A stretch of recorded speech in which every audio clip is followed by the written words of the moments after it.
Hello, everybody, and good evening. It's nice to see you here. Hi, John McSmith and DTC Primetime, two of my favorite peeps. How you guys doing tonight?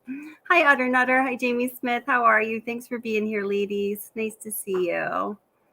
Let's see. I think that's all we have in chat right now. So this week is the Utter Nutter informed me. I kind of knew, but didn't know, but informed me that the other day was What's the Obsession's 1 year anniversary, or we could say first birthday on YouTube. So awesome. And thank you so much for the super chat, DTC Primetime. Thank you very much. I appreciate that. Oh, happy birthday, she says. Oh, thank you. And I love you guys. You guys are awesome. Thank you so very much, sweetie. I appreciate that.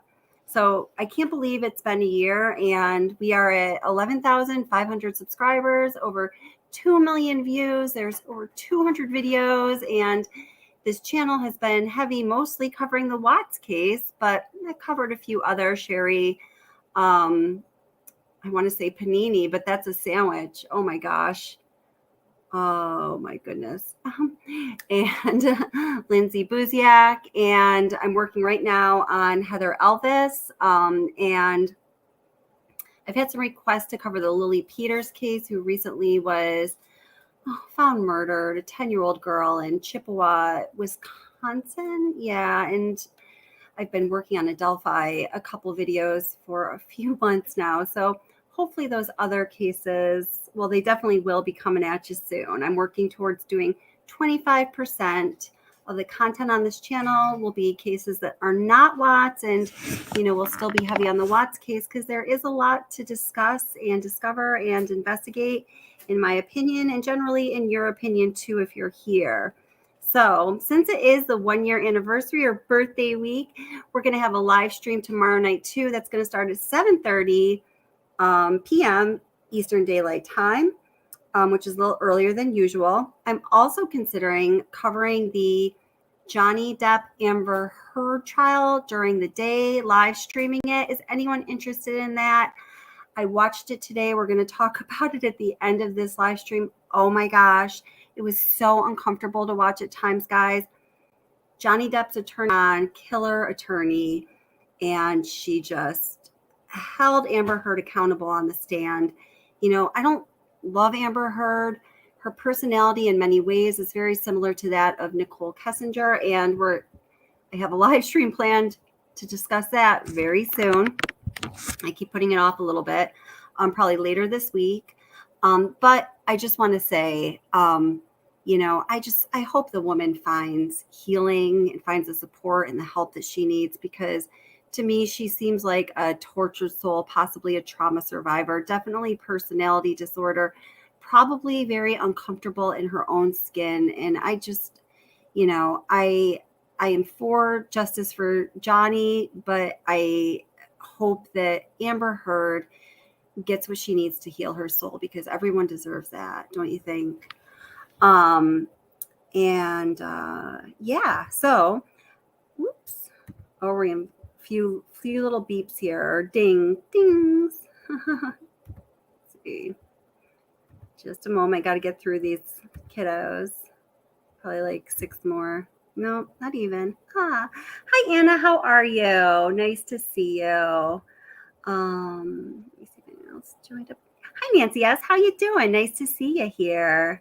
Hi, Aussie girl Jen. Nice to see you here too as well, darling. Salon Savvy. Hello, and welcome. And okay, so I have a new intro, and this one is, Chris Watts and his mistress together again, telling their story. And this one focuses on, well, it could go in a few directions, and it's going to go in another direction, but the focus for this 9-minute video is what she tells CBI agent Kevin Kovac about the children, both Watts children, and her dreams or prospects of having children, and how she deceives him once again while he's interviewing her. So here's this extended intro, and then we will be right back to chat. I've got a big overlooked question that I have to pose to you, and I've done some research. I'll give you the background and why this question is important. And I cannot believe that, as far as I know, nobody has asked it just yet.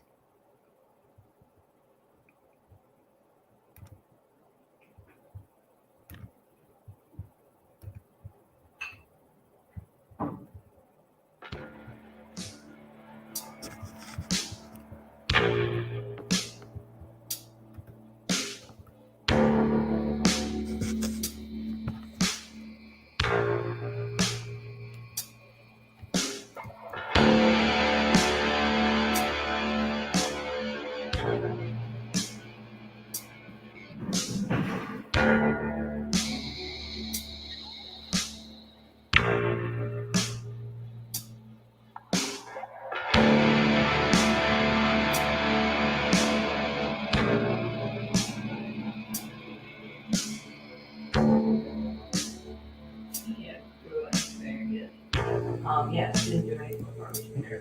We just talked about it. I don't know if this is an order, I'm not sure exactly what this is referring to, or I think this one at the bottom, oh my god, this is absolutely big, ridiculous, we would freak out.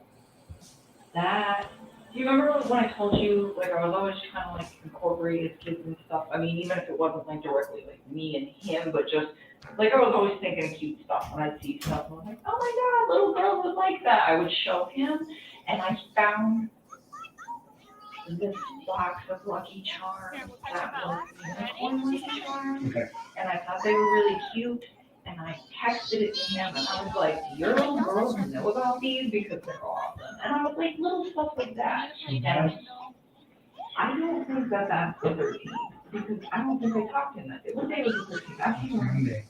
Was it Monday? I gotta look. Wait, Bella. Bella, let her. Bella. Let Cece go, please. Cece, squat run. Squat run. Squat run. No, not squat. Look, Cece. Look at mommy. Cece. Cece.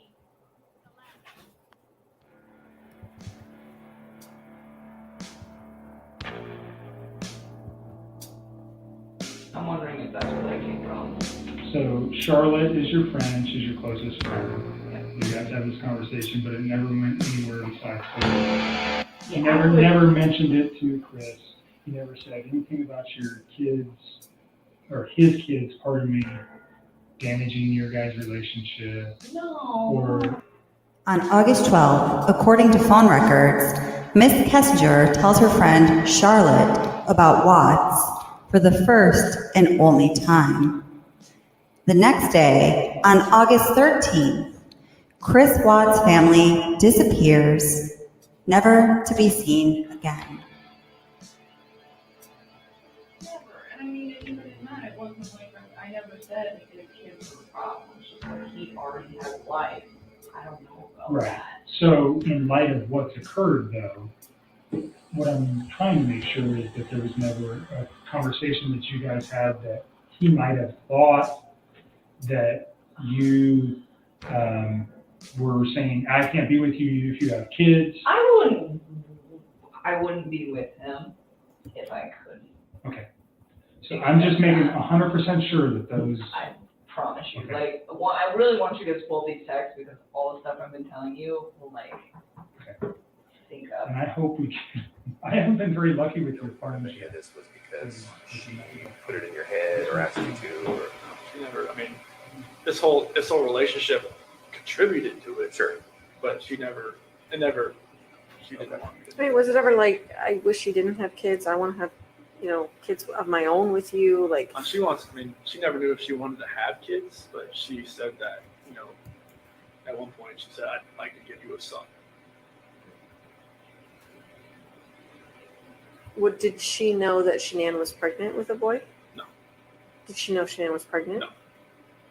And why is that? You just didn't tell her? I didn't know, because we had met. But Shanann put that on Facebook.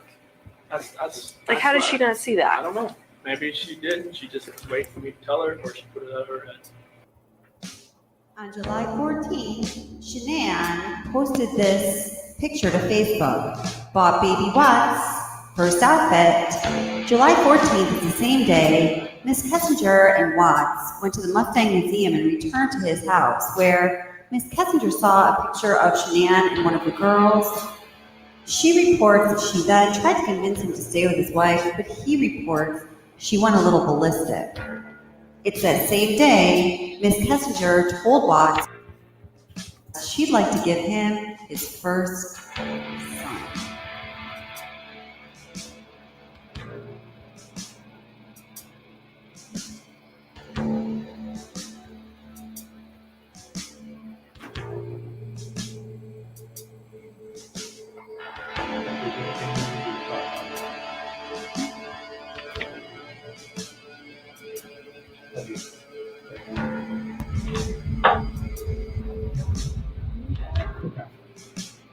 Yeah, some stuff.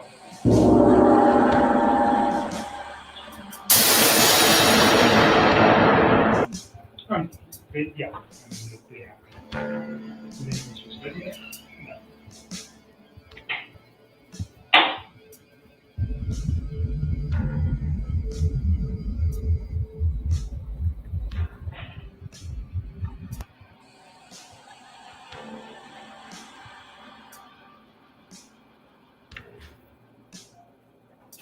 Thank you so much for coming out here with me, Christopher. I am having a wonderful time. You mean a lot to me, and I'm glad that you're having a blast. I am so out of breath. Hi. It's me. You guys just call me back when you have a chance. Hi. Hi. It's me. I miss your face. I was just calling to say hi. Call me back. Bye.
I was like, do you have 401k?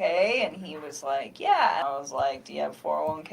And he was like, yeah. I was like, do you have 401k? And he was like, yeah. And I mean, the reason I ask him this is because if I get into a relationship with somebody, I want to know like what kind of baggage that they have. I think that's important. If I walk into a situation where I'm like, hey, I have good credit and I have all these things and I have all these things and I have all these things, and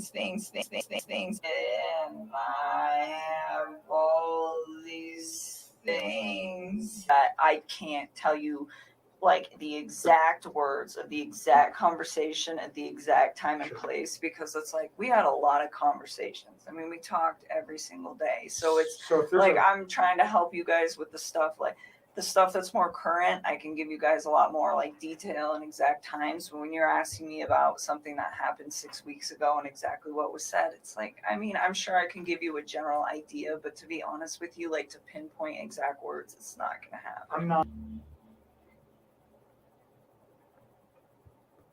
Okay, so that's a new extended intro, and all of these extended intros with that, same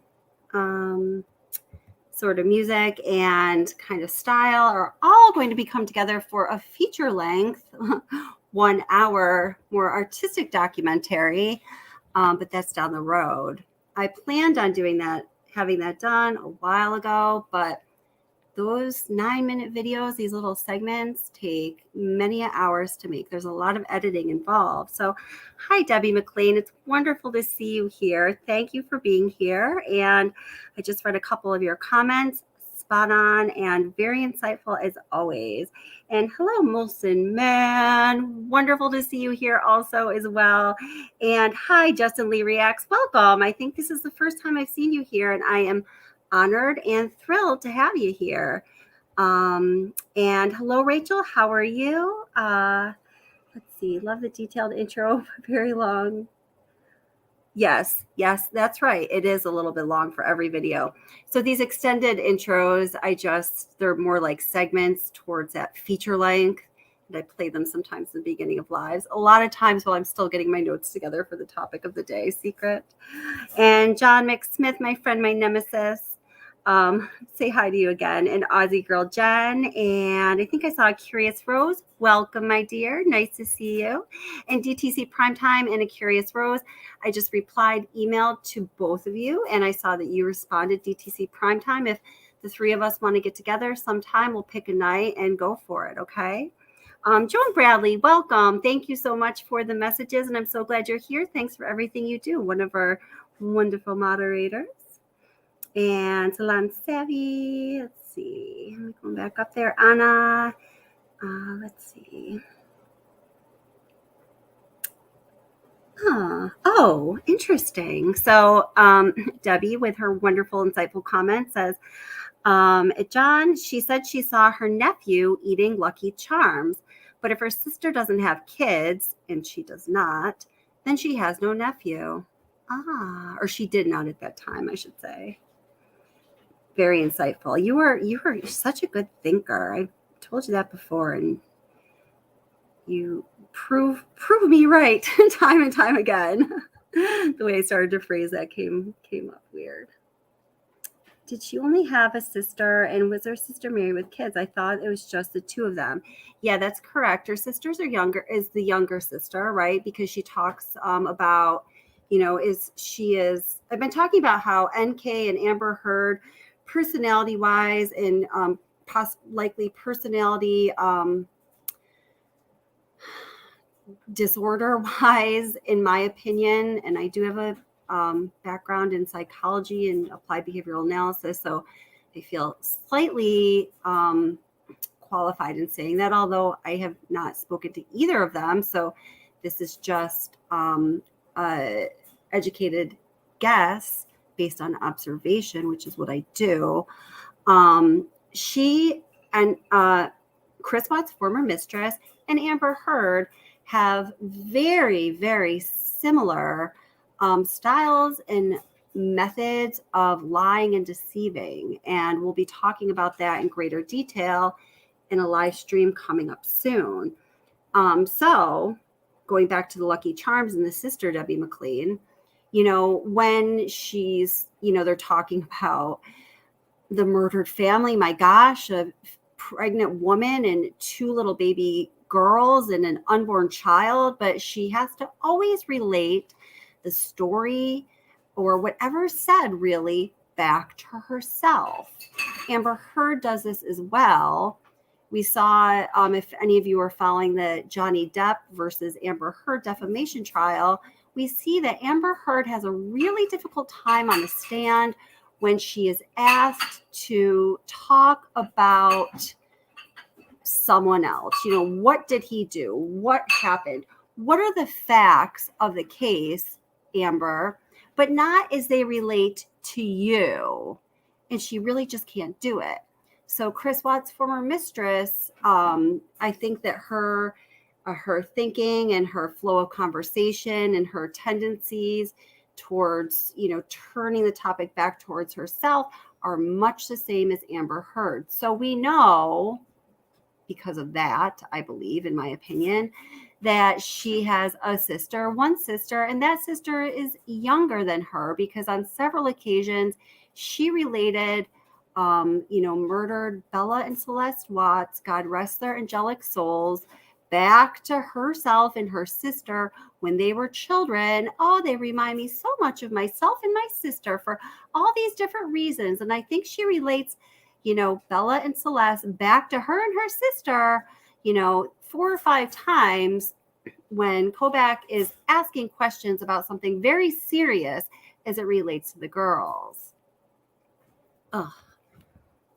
So we did learn, Debbie, that, her sister is younger than her, and it's just the two of them. And the sister at that time was unmarried, and there was no mention of children, like nieces or nephews, other than, as you mentioned, that she said she saw her nephew eating Lucky Charms, which I did not pick up, but I would not doubt it.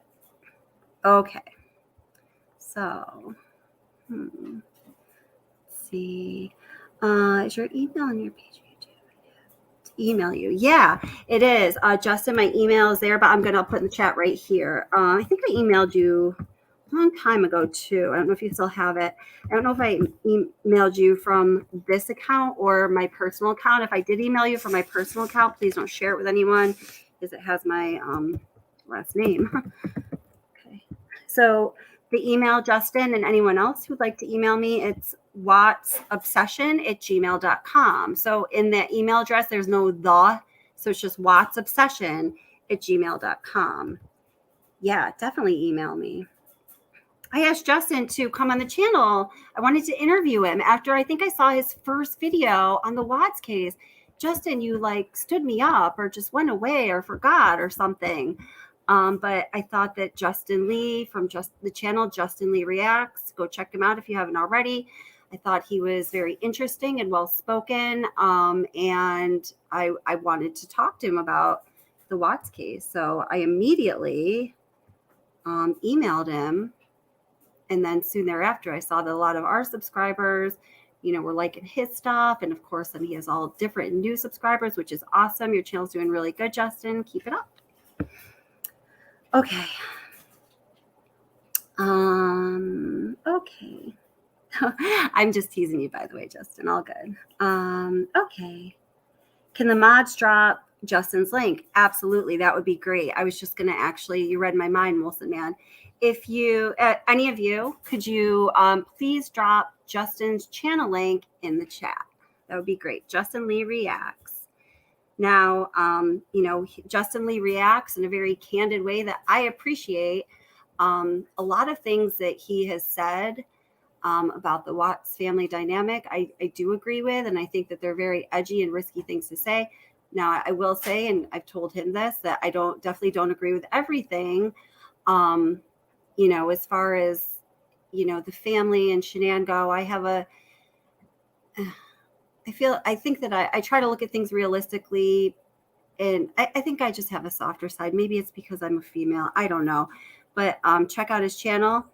I'm just letting you know, though, he shoots straight from the hip, which I think most people who appreciate this channel will appreciate that about Justin. All right. So, oops, there's the email. I didn't send that yet. Okay. So, hi, Mary Breen. How are you? And Mary Breen says that Meghan Markle is the same. Yes, I think that yes, definitely. Yeah, I noticed that about her too. I haven't watched a lot of Meghan Markle talking, interacting, or just being. I haven't observed her a lot. But on the few occasions I did, one was with that interview with Oprah Winfrey, who I just adore, worship, idolize. And I saw a couple other interviews with her. I definitely saw that too. Good call, Mary Breen. Yeah, for sure. Let's see. Molson Man is a good man, Justin Lee. Totally, 100%. All right. Okay. Lots taken today. Let's see. I'm just checking out the chat here really quick. Yeah, Debbie McLean says, to wrap up this kind of disjointed conversation that I'm having with Debbie's chat comments, Debbie says, so that would have made it a big fat lie. Big fat lie number 9,352. Sorry, John McSmith. From Chris Watts' former mistress, formerly known as Nicole Kessinger. Very breathy at times, very manly at other times, and very at other times. She has several personalities, all wrapped in one little empanada package. Let's see. DTC Primetime says she has a lot of damage with dad leaving mom for his mistress, in my opinion. Isn't that interesting, right? Yeah, I picked up on that too when she was talking about her childhood, and she kept relating Bella and Celeste Watts back to herself and her sister, although she smiled and had this chipper, cheery tone when she talked about it in the bunk beds and the da-da-da-da. I sense that as well, DTC Primetime. Let's see. Hi, Jackie K. How are you? Welcome, my friend. How are you? Nice to see you here as well.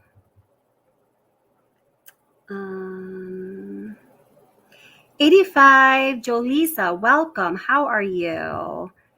85 Jolisa says, I was thinking that they have the same personality. Yes, for sure. Yeah. I have probably this Friday or Saturday night, unless DTC Primetime and a Curious Rose take one of those nights, or I could do the other one. I'm going to be doing a live stream. It's Amber Heard meets Nicole Kessinger. I had it prepared for last week, and then I realized it was the dark court week. And I just thought for, people being interested in watching the live stream, I was going to wait until the trial was back on. And oh boy, it is, until I offered that live stream.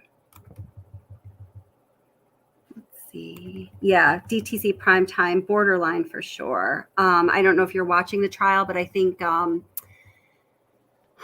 the psychologist, why is her name escaping me right now? Good gosh, I just had her video up. I think I'm tired. I'm forgetting names. The one psychologist I thought I had a spot on. And then, of course, the opposing side psychologist said quite the opposite of, what Depp's psychologist said when evaluating rather, Amber Heard, which is what we find in trials. Okay, so awesome. I know, weirdest giggles ever. I know. Okay, so a lot of questions have been asked about Chris Watts' former mistress. A lot of questions have been asked about the relationship between Chris Watts and his former mistress. A lot of questions and analyzing and skepticism have been directed towards what both Chris Watts' former mistress and Chris Watts himself had to say about their relationship and everything that happened between them prior to and leading up to, the tragic murder of Shanann, Bella, Celeste, and Nico Watts. And I think this is certainly, my opinion, with good cause. There are so many inconsistencies in what is said by Chris Watts' former mistress and by Chris Watts about his former mistress, including the timeline of when it was they, started getting together, right?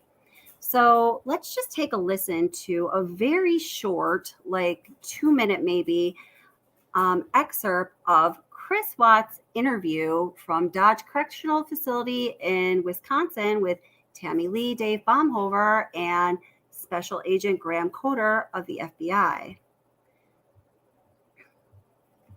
Let's see. So I think they're going to be right here at 3. I Gotta do some quick math here. So 230 minutes would be 3 hours and 50 minutes. Okay. Ooh, is that right? 230. Yes, I think so. Let's try it. Yes. Talking to myself. Don't worry. All right.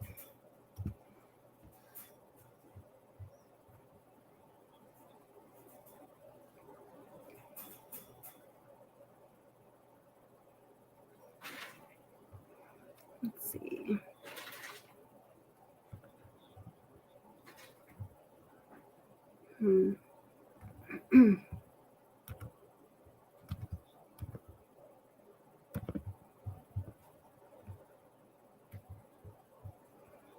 Let's see. I didn't hit it quite on the spot this time.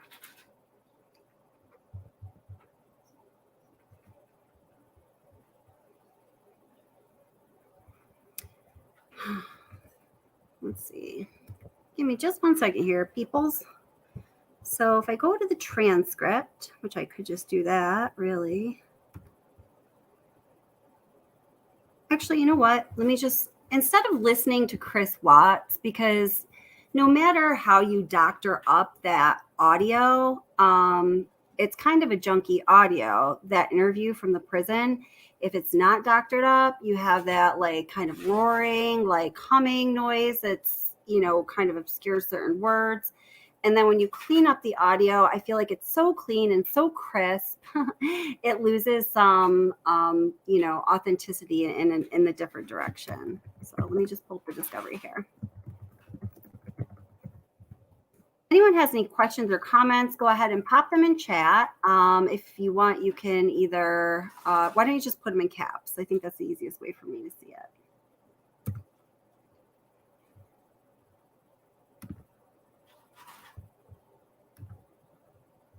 Ah, sweet silence, right? Sarah, hi Sarah, how are you? Oh, every time I look at one of your comments, I'm like, yes. I'm like, oh, it's Sarah. Yes, of course. Sarah says, lying to the FBI and is in itself a crime. Heck yeah, it is.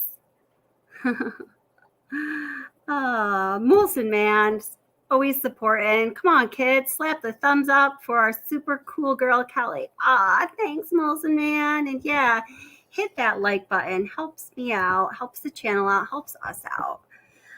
Sharon Norris, hi, welcome, my dear. How you doing? Just saw this was on. Oh, you just missed a little bit.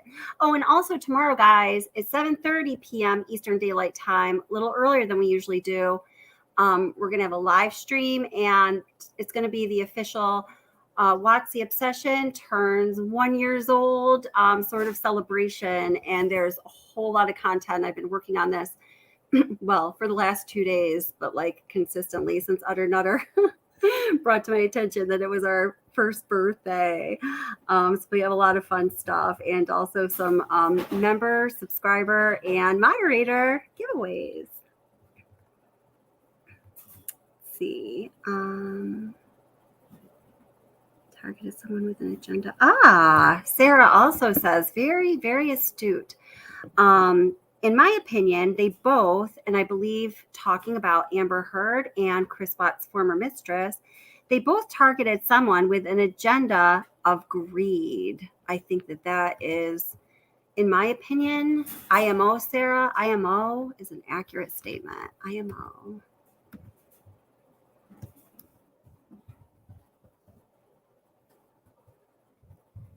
All right. Just pump that discovery.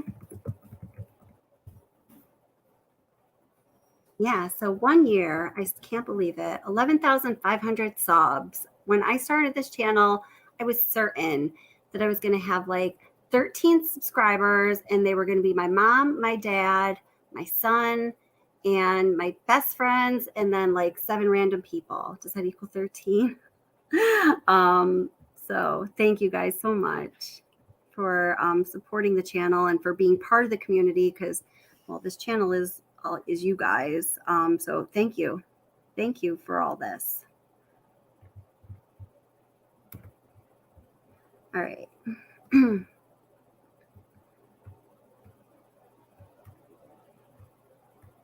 Ooh, yeah. So when I'm searching the discovery, I need to take the word of out of my search term, or we're going to get every of in there.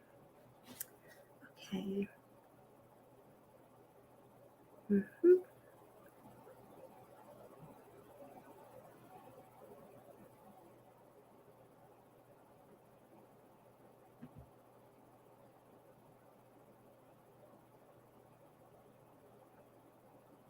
Okay, so I'm just going to be quiet for a moment while I'm checking out this discovery, because as you may know, because I say it all the time, I'm a very bad multitasker.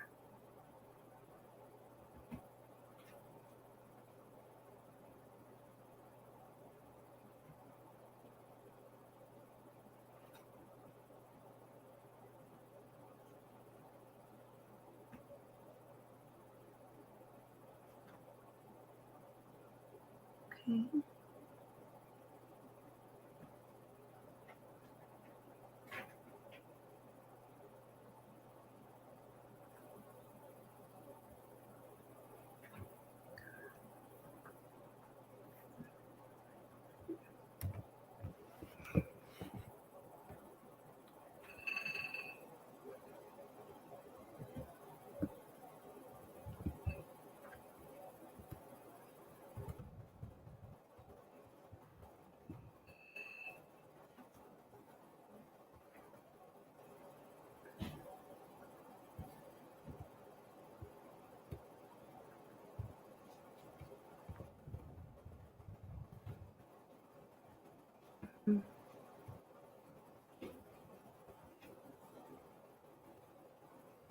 Okay, so it doesn't work. Let's see.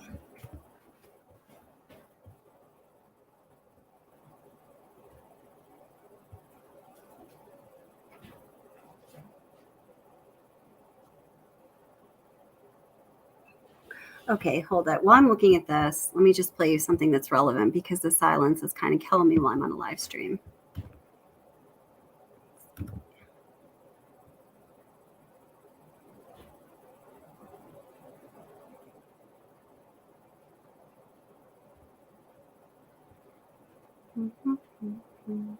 Oh, I really want to play something from Amber Heard, which I'm going to do at the end. I don't want to jump around different topics, though. But how many of you have been watching the Johnny Depp versus Amber Heard defamation trial? If you've been watching it, whoops, why don't you go ahead and put a 1 up in the chat. If you haven't been watching it, put a 2, or you don't even have to say anything, I guess. But if you've been watching it, go ahead and just pop a 1 up in the chat there. I just wanted to see who's watching it.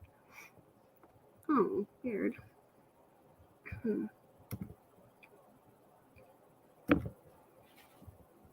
It just, when I was watching this afternoon, oh my gosh, I was considering doing a live watch of the trial during the day today. And I was like, oh man, I wish I did it today. It would have been the perfect day. Camille Vasquez, one of Johnny Depp's attorneys, just absolutely put Amber Heard to task under oath on the stand. And in my opinion, both yesterday and today, I mean, Camille Vasquez was obviously trying to get Amber Heard to impeach herself. And, you know, I think that she accomplished a goal. You know, there wasn't any, you know, like celebrating in the end zone or anything on Depp's team's behalf, but it was rather apparent that yesterday and today, Amber Heard was caught red-handed lying under oath on the stand. Not what you want to be caught doing. What? Oh, there we go. You just lied to me. And what if you really try to work on this? And he had expressed, what if you really Sorry, here we go. here? And I just felt like it was an invasion of space. Oh, because it was an invasion of space, sweetie. House. And that was the impression that I was under. And I was under the impression that they were taking everything pretty slow with this, with like getting ready to sell. Yeah. Lies. Have the equipment with us to do it, and I asked them to do it for us. Okay, They're here we not go. involved in this investigation. he would just be a computer person. He would not be looking at any of this stuff. That would fall to myself. So keep that in mind. He's not involved.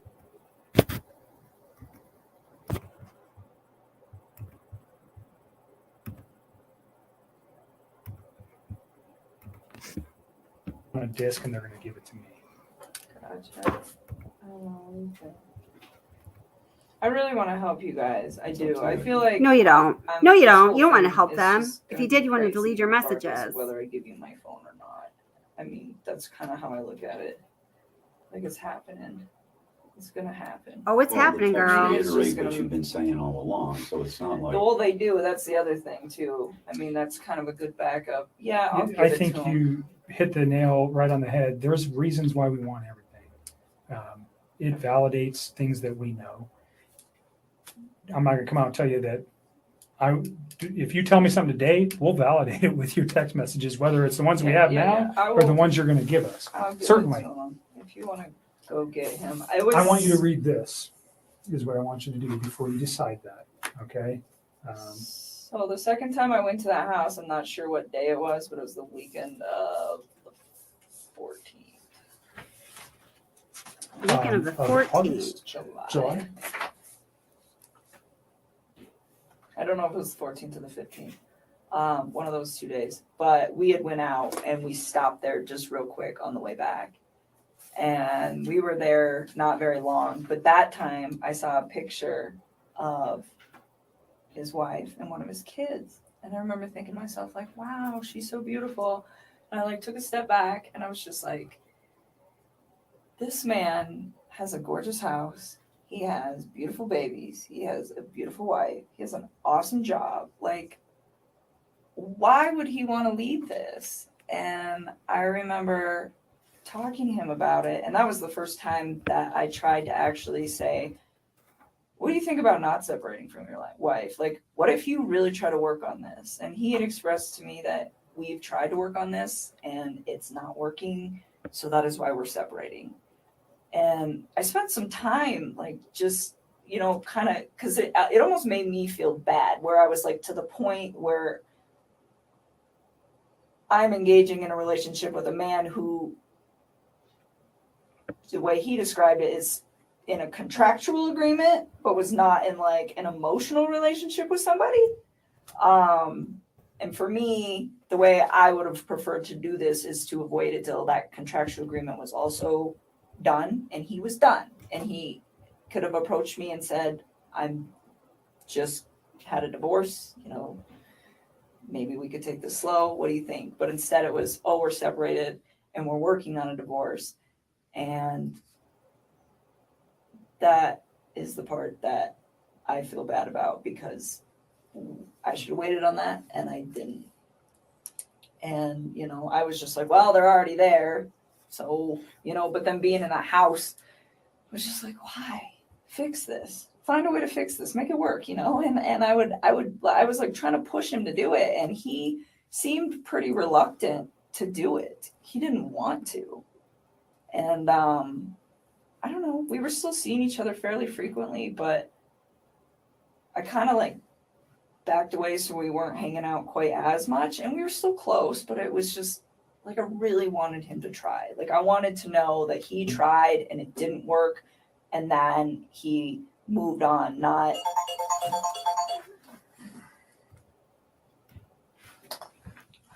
that, you know, they both kind of tried and then he got himself into a situation with somebody else. And I don't know. I just thought he had a beautiful life going on and he could have made it work.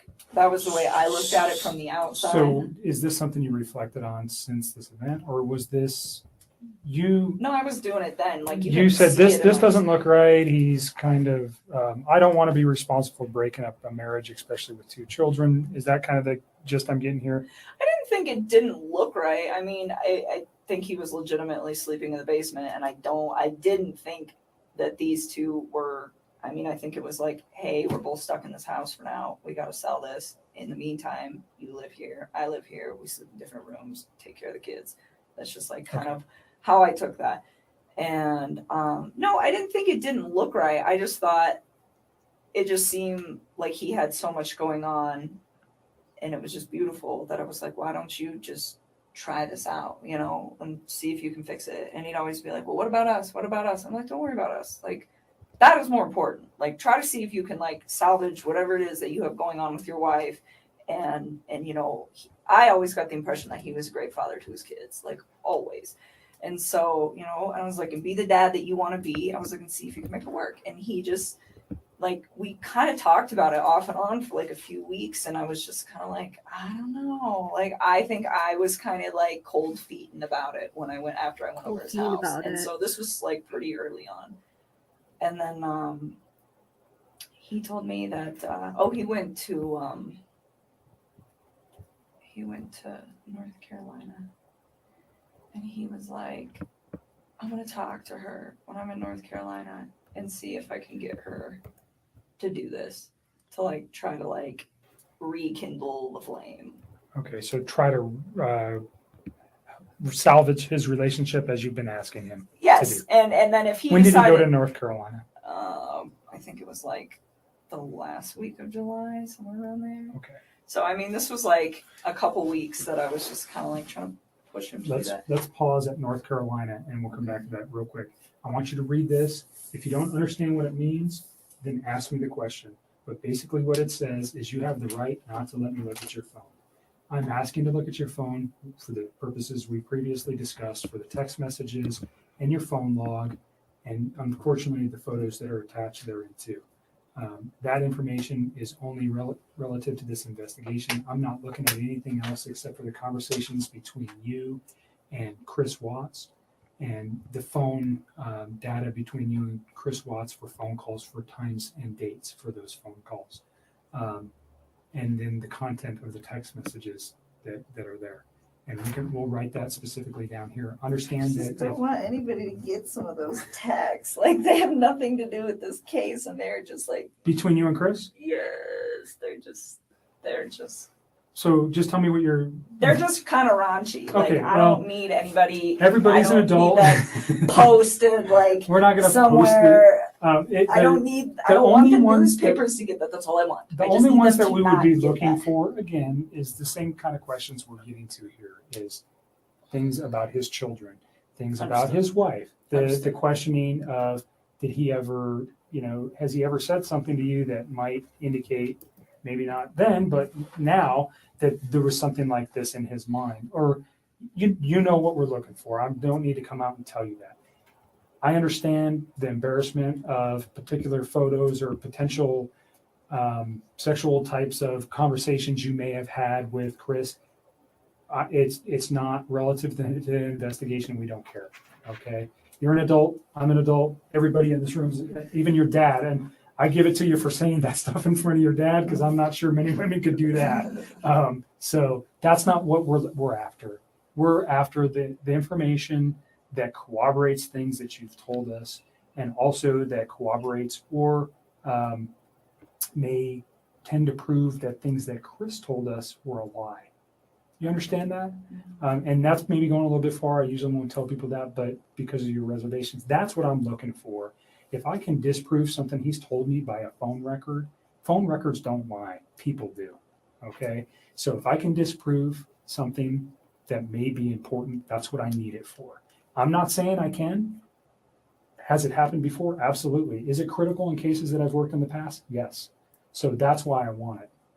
Okay? Again, you don't have to give it to me. You can tell me, I don't want you to have it. Go get a warrant. I'm not even going to tell you if I go try to get a warrant right now. I'm just asking for you to consent. And again, we can write right here what you're willing to give me, which is the text messages and the phone log. And unfortunately, again, the attachments on some of those text messages. And I'll write it on there, and then you'll just sign it. Okay? Do you understand the questions there? Do you have questions about any of the things that it says? You understand you don't have to do this. You're doing it of your own free will.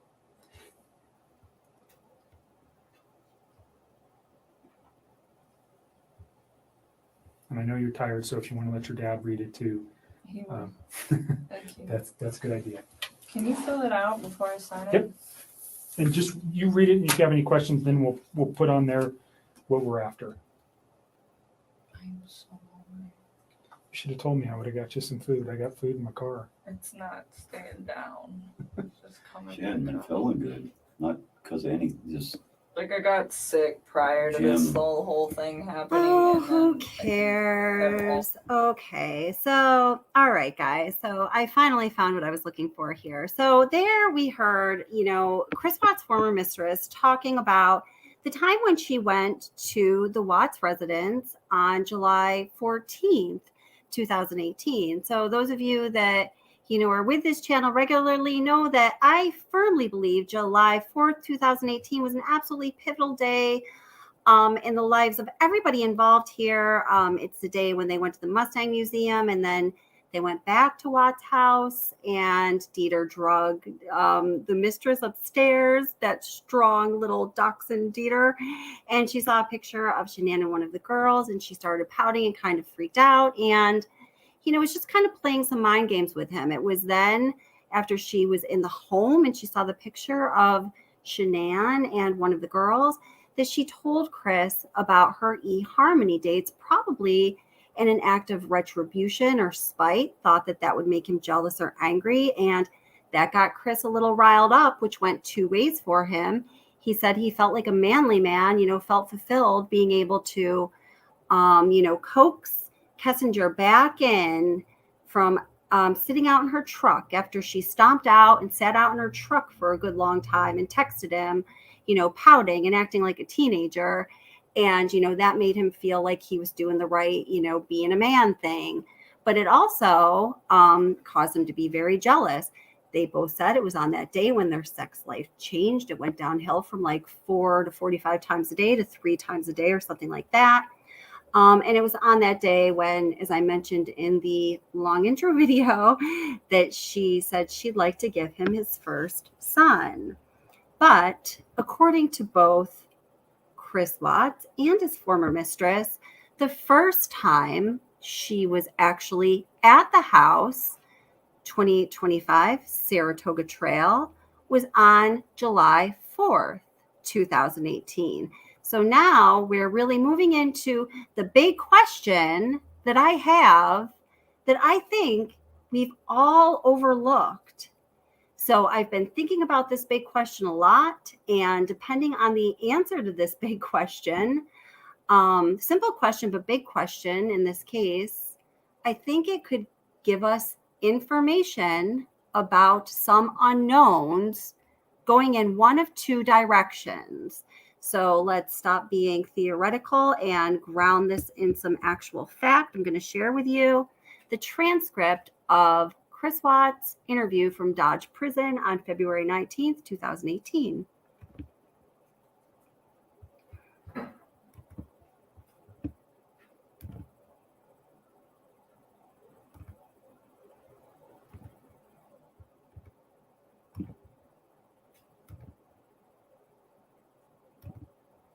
Oh, I'm sorry, February 18th, 2019. I think I got the 18 and 19 backwards. Okay, so I'm just going to read this to you here. So these are bullet points. This is Tammy Lee's transcription of the important things that were discussed when they went to interview him. The three of them, Baumhover, Tammy Lee, and Coder, in Wisconsin. Wonder why that happened. So, okay. He woke up. Wait, let me see if there's anything that's needed on the page before. Okay. All right. So it says, with regard to Kessinger being directly or indirectly involved in the murders, Kessinger, had her moments where I had to talk her off ledge kind of deal. So it's a quote from Watts. Tammy Lee says, there were videos of Kessinger recording herself because she was bipolar, or perhaps DTC Primetime, misdiagnosed, really borderline personality, right? Maybe, I don't know. We haven't met her or evaluated her, really. His father or his attorney told him about a few videos Kessinger made where she was talking about being bipolar. She would get worked up about nothing. So again, I'm reading through this. These are just bullet points. And that was a quote from Chris.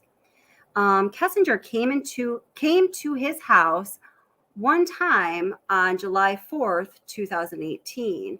Now, I don't know why they say one time there, because he talks about the second time, according to him, which is the 14th. But anyway, so this is kind of how that went down. He woke up the morning of July 4th, 2018 at Kessinger's house because he didn't have to work that day. When he woke up, he had 10 missed calls from Shanann. And I remember he said he woke up at like 7:30 or something like that. So that was like, wow, a lot of calls early in the morning. When he woke up, oh wait, I just read that line, sorry. He went outside and called Shanann back, and Shanann was pissed. Shanann yelled at him and asked him where he was at. He told Shanann he was sleeping, and Shanann told him she didn't know where he was and hung up on him. Uh-oh, angry wife. He went back inside and told Empanada he had to go home in case his wife called back. Empanada asked him if he was going to come back, and he said, no, Taquito, no. Kessinger was pissed. He left. Oh my gosh. So now Watts has got a pissed wifey and a pissed empanada. This is not good.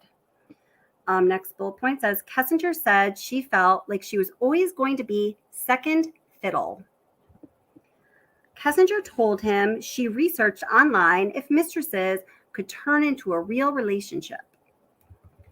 Around the first week of August, he told Kessinger he talked to Shanann about separating, so Kessinger started looking for apartments for him. Pushy little thing, isn't she? Kessinger never asked him to get rid of his family. He says, and this is part of the audio we just listened to in the extended intro, his relationship with Kessinger contributed to the murders, but she never asked him to do anything. Kessinger never knew if she wanted to have kids, but she told him she wished she could give him a son. Kessinger never knew Shanann was pregnant.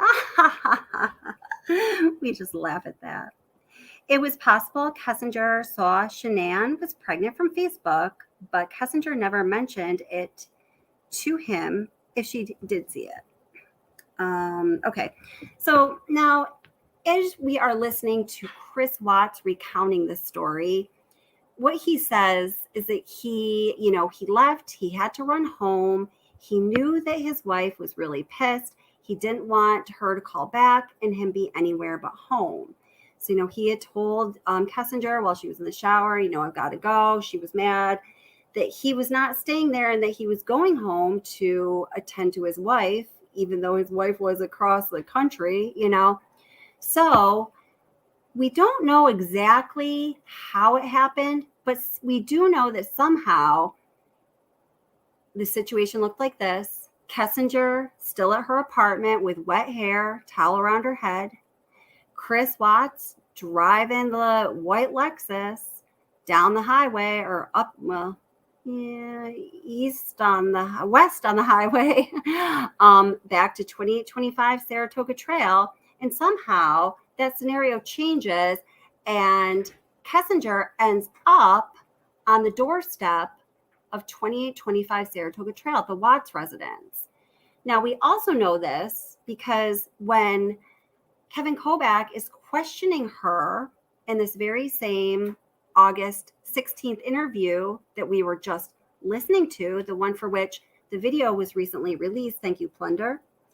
Kevin Kobach is asking her, is there anything special about the doors, the entranceway? And she's like, I don't know.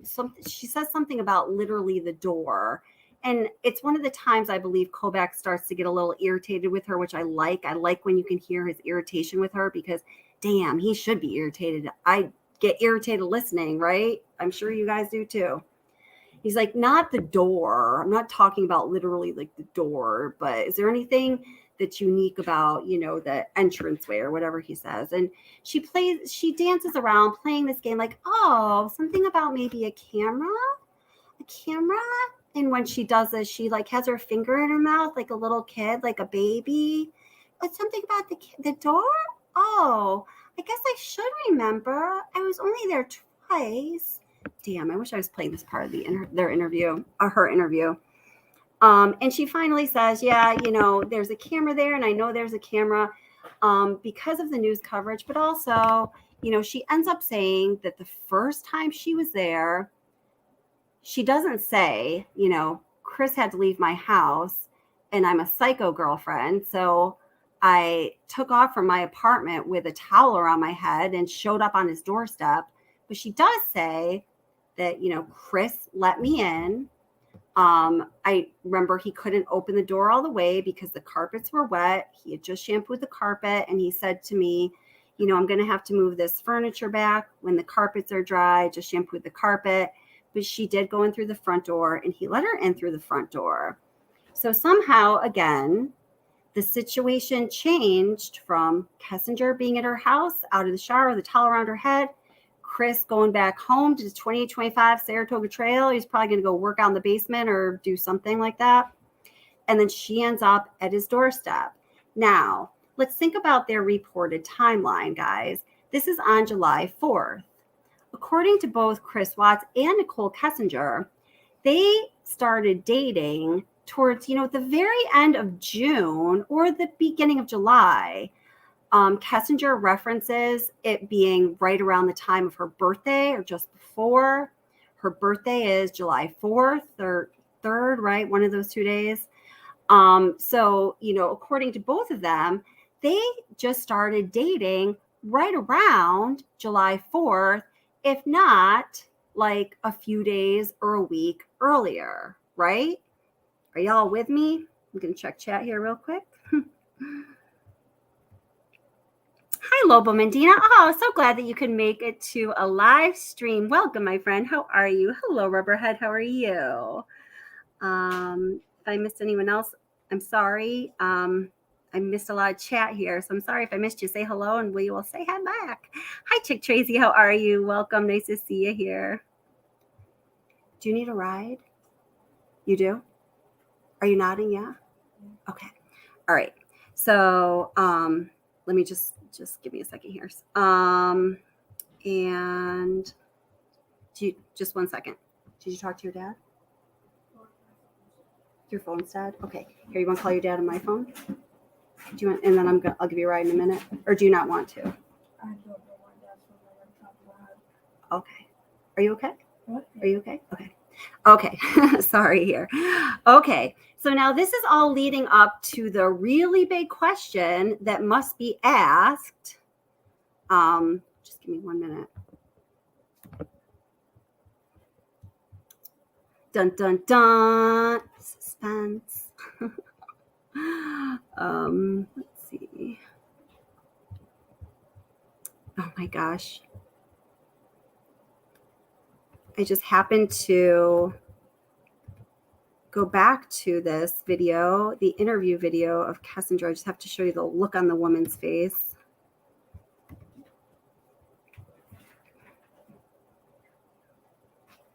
Yikes. Okay. So, oops.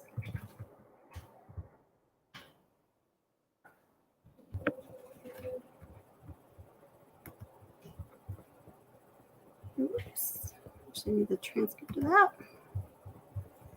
But you just lied to me, and I don't want to see this come over my phone anymore. So I removed it. So you already said, but you removed. Want to see something cool? I can look up the transcript of any video. You lied to me. I mean, that's what it was. It was the hurt that made me delete it, and then it was the lie that made me start questioning everything else you've been telling me for the last few days. And that's when you decided to come forward. Yes. Okay. So just for context, Yes. when people delete stuff off phones, usually we go, No, on a second. no. It And wasn't that's why I malicious wanted- at right. all. It No, I'm not wasn't saying it's malicious at malicious, all. He lied to me. It just hurt. Like I had never felt like he'd ever lied to me before, and it was a big lie. Is I he mean, mad? telling somebody that you're in the midst of a divorce and then you have a wife that has a 15-week-old baby on the way is okay. a Here we go. huge Take me 2 thing, minutes. and I was very taken back, and I was just it was hurt. And so at that point, I like deleted it. I had a few more quick things to say to him, and then I just Oops. Sorry about that. No. and I just you just lied to me, and I don't want to see this come over my phone anymore. So I removed it. So you Okay, already said. here we go. So Oh, here we go. Perfect. There's the finger in the mouth I was talking about. like, why the hell is he up? And there's like no. What's going on? I just remember like I like picked up on it like late. I went through his front door once. Okay, here we go. Guys, I have to step away for just a minute. Just go ahead and listen to this part of the interview where she's talking about the door and some other things. Yeah, I know. So the phone conversation. Moderators, I don't you're in remember charge the for a phone moment. conversation. Probably nothing of relevance, to be honest with you. But usually he talks to me when he's like down in the basement in his bed before he goes to bed and before I go to bed. And I could hear the TV on, which I thought was kind of weird. I didn't ask him. I just heard it in the background. And I remember thinking, and it was like right before we got off the phone, I was like, why the hell is he up? And there's like no TV downstairs. So I was like, well, maybe, I don't know. No TV in the basement where he usually calls you from. Yeah, and I don't know how many TVs they have. Like, I've never been in their bedroom. Like, I went upstairs once and it was like to their little playroom and I just like looked at it and I was like, that's super cute that your girls have books. And that was like it. And other than that, I have never been in any of those rooms in that upstairs. Like, to me, it was just like, you don't know, like, ever. I had no, so I don't know if he has any other TVs. I'm assuming by like how much other nice stuff they have in their house, it wouldn't surprise me. So I'm not quite sure what room he was in at that point. But I just remember hearing the TV and I was like, it was just weird to me because I was like, why are you watching TV right now? It is like super late. And that was the only And thing. he had phoned you, or were you guys already talking when the TV was going? Or I just remember like I like picked up on it like later, but I don't think it was like throughout the whole conversation. Okay. Like I just remember it being towards the end because I remember thinking like, wow, it's really late. The something I didn't ask you about the house because you'd been there twice, and it just made me remember. Do you remember how you guys accessed the house? That's a good question. So once through the garage, and I think once through the front door. I think the first time was through the front door, I think. And I think the second time was through the garage. Was there anything unique about either of the doors when you went into the house that might not be typical of another house? Like a unique door. Not the they door have a itself. camera on their door. Okay, I mean, I there's a know that. camera on the which door? It's on the front door, isn't it? I don't know. I'm asking. I think so. Okay. I don't know. Did he use a key to access the house? No. He did not. The first time I went over there, he just let me in. And then the second time, did we go through the garage? I don't remember. I've been through his garage before. I went through his front door once, though, because I remember he had just cleaned. It was the first time I went through his front door, because he had just cleaned his carpets, and he had moved all the furniture out of the way, and the furniture was kind of in the way of the door. And he's like, the door doesn't open all the way right now. I'll move all the furniture back when the carpet dries. So I do remember that, just kind of offhandedly. And the second time, I want to say we went through his garage, because I remember his garage. I remember, yeah. So he was at the house when you went there. You were never there by yourself. He was at, or no. he took you there. The first time he was already there, Okay. and I met up with him. And the second time we went there together. So the front door, I asked if he had used a key. He let me in. Okay. So there's a, those keypads where you can enter an access code. Do you remember seeing that on his door?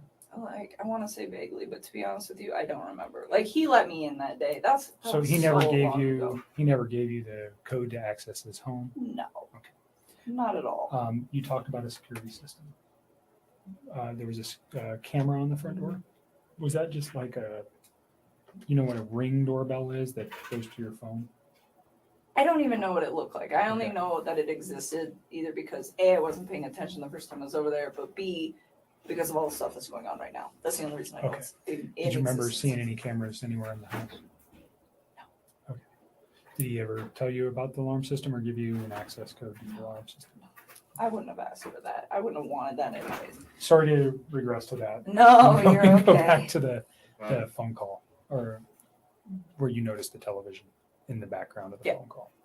So I didn't know what room he was in, but I was just like, I just thought it was weird because he's always like, before I go to bed and I lay down, he's always like kind of trying to do the same thing. We just talk. It's like a really chill thing till one of us was about to pass out, and then that's like the end of it. But it was strange because I was like, the TV's on. I remember I was thinking, I was like, maybe he's waiting up for her, and then I was like, maybe not. I didn't know. It wasn't something that like alerted me. It was just different from his Out of standard character. operating procedure. Because whether his wife is home or she's gone, he's always got kind of like the standard op when he calls me. So that's why it was kind of like unique. Okay. Because it doesn't really fluctuate when she's there and when she's not there. He's pretty like free reign with what he does. Mm-hmm. So anything important that you recall during that conversation about the children, about his wife, about what he was doing the next day, what he had planned, anything like that? Did he tell you any of that information? I remember he told me he had to go to the field and not to the office on Monday morning. Okay. Did he specifically say where he needed to go on Monday morning? No, I don't ask him for those sites. There's like, Anadarko's got like thousands of sites. If he were to tell me, I wouldn't even They're know. just like random numbers and stuff, right? Well, he told me, he said, I got to go to a site. I got to go check out like a valve or something where they think that they had a release. Something like that. Did he mention the town or anywhere? No. He just told me that that's what he had to go do. He's Okay. like, he was like, I won't see you in the office in the morning. Because I see him, but I don't actually like talk to him. Like I will go in the cafeteria. I will put my lunch in the fridge, and him and his whole team are sitting in there, and I don't talk to any of them. I just walk out.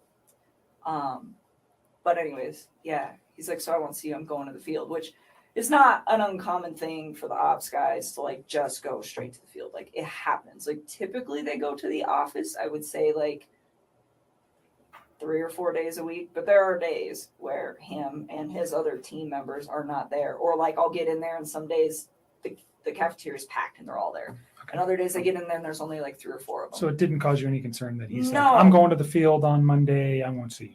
That wasn't, No. that's it didn't- happened before. Yeah, I mean, Okay. It wasn't something, and it's not just him. It's like that whole team. Like you can just tell when they've got like a lot going on because I'll walk in and there'll be like 2 of them as opposed to like 6 or 7. Do you know what he did Sunday during the day? I don't even know what I did on Sunday during the day. I am so tired. Let me just think about this. Daniel came over Friday. I hung out with him Saturday. And then Sunday,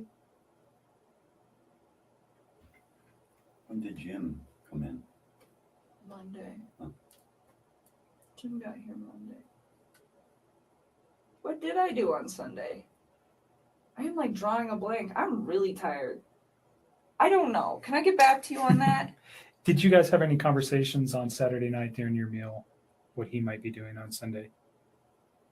I'm sure we did. I don't know why I'm drawing a blank because I haven't slept. If I say that he may have done something with his children, would that refresh Oh, yes. your memory? He went to a birthday party. Okay. Do you know whose house he was going to? Nope. But I know that they had a water balloon fight. Okay. He had one or his children? His children did. Okay. He said he used to get really into it. He said he got like really interactive with his kids. He's like, some of the adults don't really spend a lot of time playing with the kids. But We I went always to the do. museum on what day, Saturday or Sunday? Sunday. Okay. That's right. So Okay. that's what I was like, was I hanging out with you? God. Very So memorable event, huh? We, Oh, so- me and him and my stepmother and wife my and- sister yeah. went to the museum. And What that's museum? right. The Denver Museum of Nature and Science. And they went to brunch prior to that, and I skipped brunch, and I went to the gym. You should have. That was good.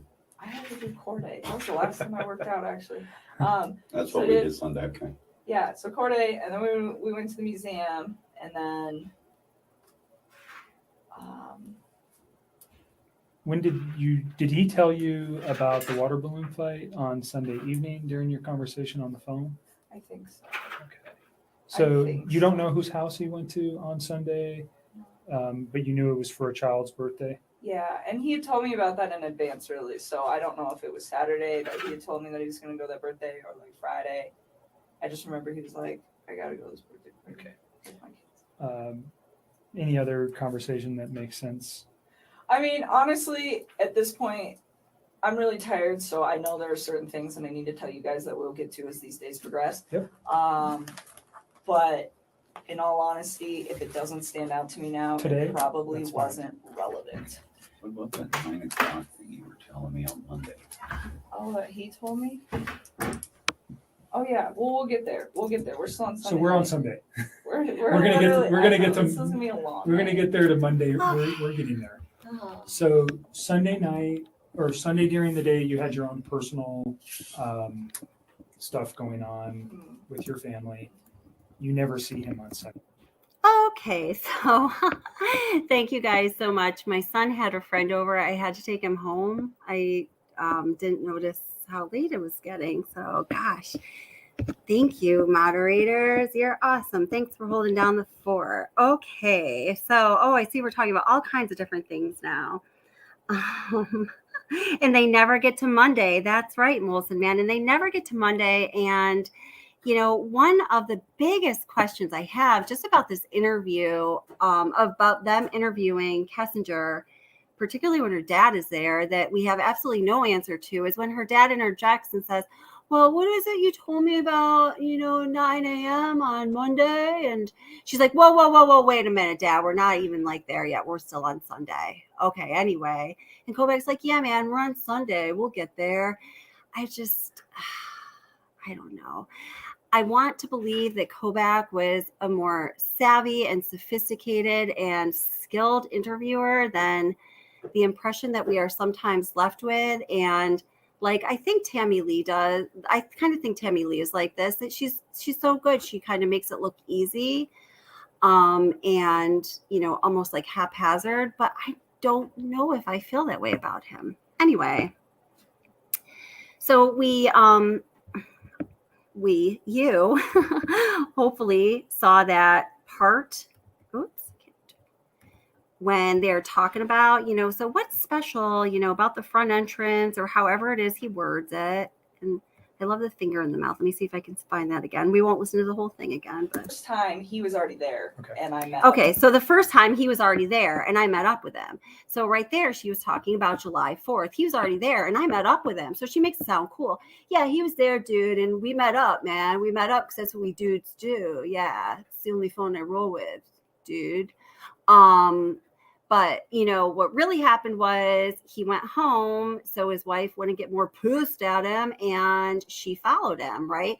So the question is, guys, if, according to their timeline, they just started dating in the very end of June or beginning of July, and this first time she went to his house was on July 4th, and we know that the first communication we have record of between them is in June. Is it June 17th? It's sometime in the latter part of June or middle part of June, the email correspondence between the two of them, when she thanks Watts for being honest with her. And it's a quality you don't find in people these days, and she hopes to someday have a beautiful family, much like his.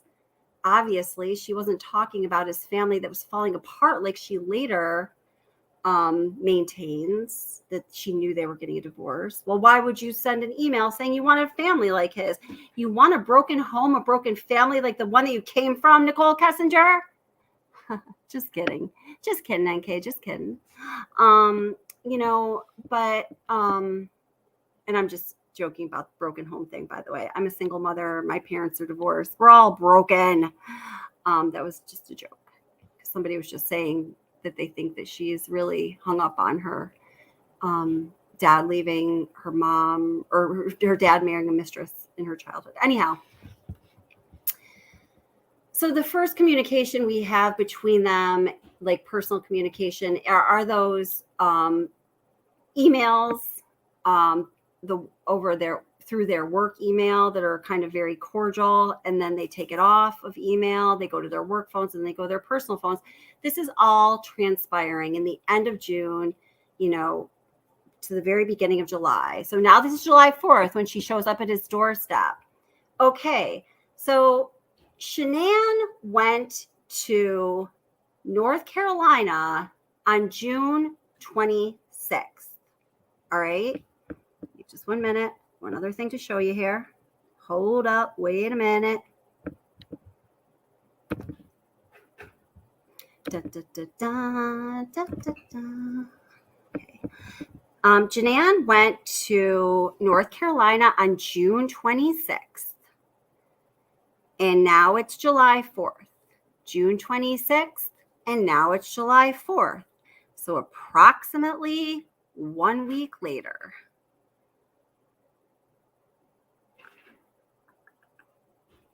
Let's see. I've got too many videos, way too many videos.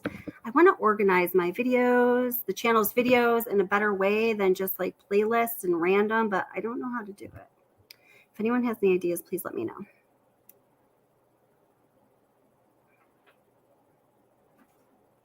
Oh, I'm sorry. It's June 27th, I think. Well, here, hold up. Here's a short, tiny little timeline. Okay.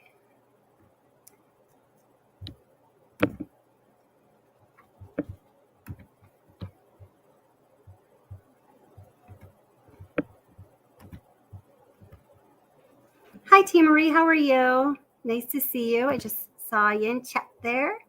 Thanks for being here.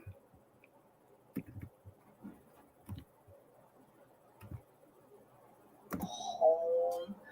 I made sure that there we go. June 12th.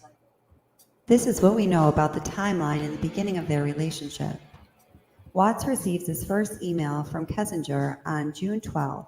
It says, "Chris, thank you for being honest with me this morning. Truthfulness is so underrated in our culture. Saludos cordiales, Nikki." On June 14th, 2018, Chris Watts enters his coworker Nicole Kessinger's contact information into his work phone for the first time. On June 22nd, Shanann and Chris leave for San Diego to go on their Thrive trip, and they return on the 26th. On June 27th, 2018, Shanann, Bella, Cece, and Shanann's father, Frank, fly to North Carolina. They'll stay there for 5 weeks. Could it be on that same evening, June 27th, 2018, according to Nicole Kessinger's 7-page letter to law enforcement, Chris Watts arrives at her apartment with 2 boxes of condoms. 1 box is full and unopened. A second set of condoms is partially used. The whole world knows about that. Okay. So there we have it. The whole world knows about that. So that's our small little timeline there. So you see Chris and Shanann went on that Thrive trip to San Diego, June 22nd through 26th. The first communication we have between Kessinger and Watts is June 12th. Then straight away, first order of business on June 14th, Chris enters coworker Nicole Kessinger's contact information into the phone. And then on the 27th of June, Shanann, Bella, Cece, and Shanann fly with her father, Frank, to North Carolina. And then could it be on that same day is when, Nicole talks about Chris showing up at her front door with 2 boxes of condoms. She does her research. So Shanann walks out the door. Chris shows up with the 2 boxes of condoms. Boom, boom, boom, bang. Here we go. So that's on the June 27th. Now it's on July 4th. She shows up at his doorstep. I don't know about you, but, if you're just dating someone or whatever, for that short period of time, and gosh, I can't even put myself in this situation, but imagine that somebody that you're dating is married with a family and you know them from work and you live, I think it's like 32 miles, or is it 32 minutes, something like that, away from one another. You've been dating them. You've known them for a very short time. You've been dating them for a week. You live half an hour away from each other in a really spread out urban, suburban, sprawl kind of area. Are you going to know their address?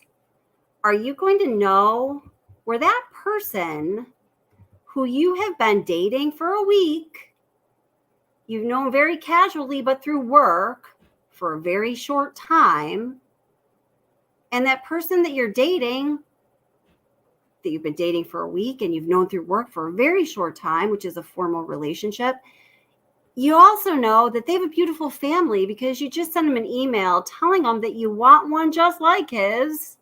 So you know he's got a wife, you know he's got kids, he lives half hour away.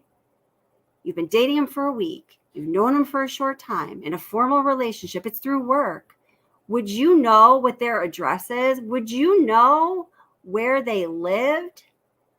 So you would have the ability to take your wet hair in a towel into your Toyota 4Runner, maybe, maybe not. We're always a little uncertain about what she actually drives. Drive it, cross the highway, half an hour to his house to show up on his doorstep because his wife is pissed and you don't like that he had to go home and make sure that, things stayed kind of okay with his wife. Because after all, he did wake up in your bed, psst, and he does have a wife. But the important question is, how did she even know where to go? There's no mention from her, from Chris, or elsewhere prior to her showing up on his doorstep on July 4th, 2018, of how she knew where he lived, what his address was. Now, some people will be publicly listed and, it used to be the white pages.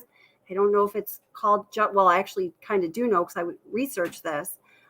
There are some directories now that are the equivalent of the white pages of that public directory. Chris and Shanann Watts were not listed in those wide-sourced public directories a la the white pages. I know, like way back in the day when your big public directory was the white pages, the actual book, you would each year, each 3 years or whatever it was, opt in or opt out. Do you want a private or a publicly listed phone number and address? And you'd have one or the other. So now, obviously, with the internet, things are much more complicated than that. And there's a number of different sources that act as public directories, but you still, to some degree, have that opt-in, opt-out choice. And if you choose to, you can make your telephone number and address, which not a lot of people do these days, I don't think, public, or you can, do your best to keep that private knowledge. Well, the Watts family, Shanann and Chris, at this address with these phone numbers were not publicly listed. So although we do know that our empanada is quite the stealthy sleuth, right? She can look things up like the best mother effers out there. Ronnie Watts, which I still want to know why she looked up Ronnie Watts on August 11th. She looked up their address on August 11th, 2 days before the murders. Well, that makes sense. She'd been to his house a couple of times. Of course she took note. But on this initial visit, on this initial invasion, I don't know, there's a lot of other words, of privacy and space and personal boundaries that, she ventured into on July 4th. How did she know where to go? How did she know where to invade? How did she know where to go to bust through those boundaries of respect and morals and basic human decency, to show up on Chris Watts' front doorstep when his pregnant wife and 2 little girls were across the country visiting family? It's a simple question, but when you start to think about the possible answers to this question, it's, well, okay, she either had to investigate it to figure it out, and since their address and phone numbers were not publicly listed, and when I say there, I'm referring to Shanann and Chris Watts, she would have had to have done some more extensive investigation in order to find out his address. So that's one option. Now, in that case, we know that she's even more of an internet sleuthy perv than we originally realized, or has been made known to us through Discovery, and, well, I guess everything that's revealed is in Discovery. And she's really like psycho stalker crazy empanada bee. Or she had been there before, so she knew where to go, in which case their reported timeline, and when I say there, I'm referring to Chris Watts and Nicole Kessinger, is blown to smithereens. Or I think the most unlikely explanation is that he just told her, yeah, my address is 2825 Saratoga Trail, and she remembered it. I mean, how does that work into conversation, in any kind of natural way that would make any semblance of sense? I don't think that it does. As far as I know in my own mind, the question has not been posed, how did she know where to go when she was being a crazy girlfriend, invading his space and busting through the boundaries of privacy and respect? And I haven't heard anyone else discuss this question. Now, it's a simple question on its face, but she had to know where to go somehow, and that how she obtained the information of the address, I think, is really gives us some critical information. Okay, I'm going to check in with chat.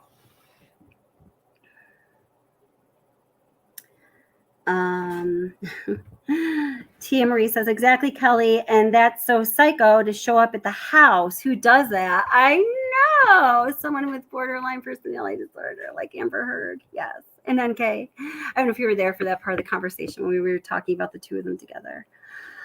Yeah, exactly. So let's see. Debbie McLean says, I think she meant God. God knows how many times she drove around there. Yeah, exactly. Yeah. So I think, Debbie McLean, you're leaning towards she was more of a stalker from the go, and her stalking roots are much deeper than she wants anyone to ever see. Am I right about that, Debbie? Let's see. Oops. Jeez. Karen G. Hi, Karen. How are you? I haven't said hello to you yet. How you doing, darling? Karen G says, it could be likely that she also knew the access code once she gave him her key. Yeah, I think so too. I think so too. She's like, here, taquito señor, here's the key to my house, to the palace, to my little love nest. And and he's like, the way that Chris Watts' personality is, in my opinion, he's so malleable and he just kind of follows the leader. It's like Simon says, he just follows. He's going to reciprocate. That's what he does. His personality is to mirror. So yeah, I do believe for that reason, I believe he gave her the access code. Yeah. Hi, Pamela. How are you? Hi, Bluff Creek Studio. How are you doing? Welcome. Nice to see you. Yeah. So Pamela says she knew his address, marriage, pregnancy, everything. She played stupid. Yeah. So if that's the case, then okay. So say that's the deal. Then to me, this really confirms that ahead of time, beforehand, front loaded at the beginning of the game, she was, digging her claws and her fangs and whatever in, with veracity. And I mean, this says something to me. If it's like, yeah, she knew all that stuff. Okay, it's confirmed to me. She had an agenda. Now I can feel confident going down that path of Chris Watts' Mistress had an agenda. She was like, steering a boat. I don't know. I'm going to mix metaphors here. Somewhere with a landing in mind. What was it? And, what are the circumstances surrounding it? Or, if she had been there before, then, we know that the relationship was had lasted longer. Their timeline's a big freaking lie. Okay.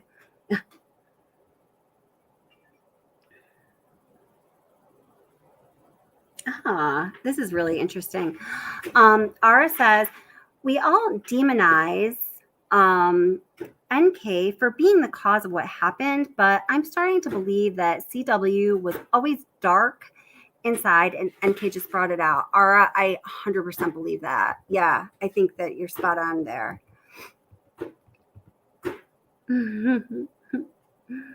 Aww. Sarah says, I grew up with dachshunds, Sarah. Sarah says, yes, little sausage dogs love to romp, up and down large staircases. It's so comfortable for their breed. Yes, it stretches out their naturally tending to be compressed spines and hips.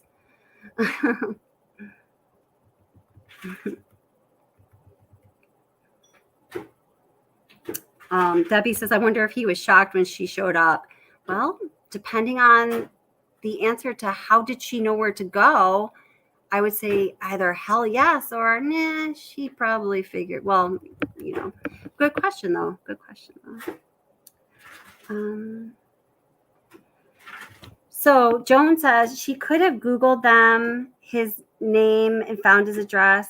So that's what I was saying. So it appears that they were not. It appears that they had taken measures to keep their personal phone numbers and addresses private out of the public directories, Joan. So it wouldn't have been as easy as to Google him. Like for myself, if like you were to Google me with some extra details, I try to keep out of that public directory space because of what I do for a job and the people I work with and things like that.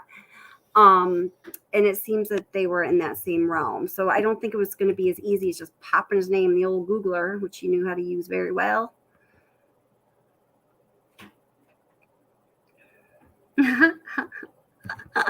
Rubberhead, I'm not sure if you could purchase condoms with gift cards. You guys crack me up. So yeah, and Ara doubled down on her position, or at one point, Watts the obsession. I think we need to stop assuming that CW was a decent guy in the first place. Yeah, no, I think I agree with you about that darkness that she brought out. If not a darkness, in the sort of, how he said, oh, she had dark friends, like that kind of sense the word, doing kind of dirty things.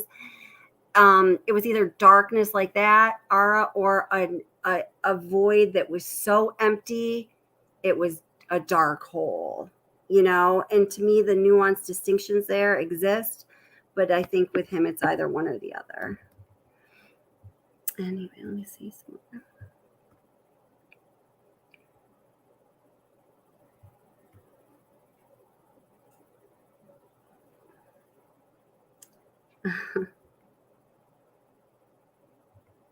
Yeah. Yeah. So Debbie says, it's a little weird, Kelly. He might have said I live in Frederick, but would not give her the house number. Yeah, it would be just so unnatural to be like, yeah, I live in Frederick, Colorado, 2825 Saratoga Trail, right off of Black Mesa Road, off of Route 13. It's just, no.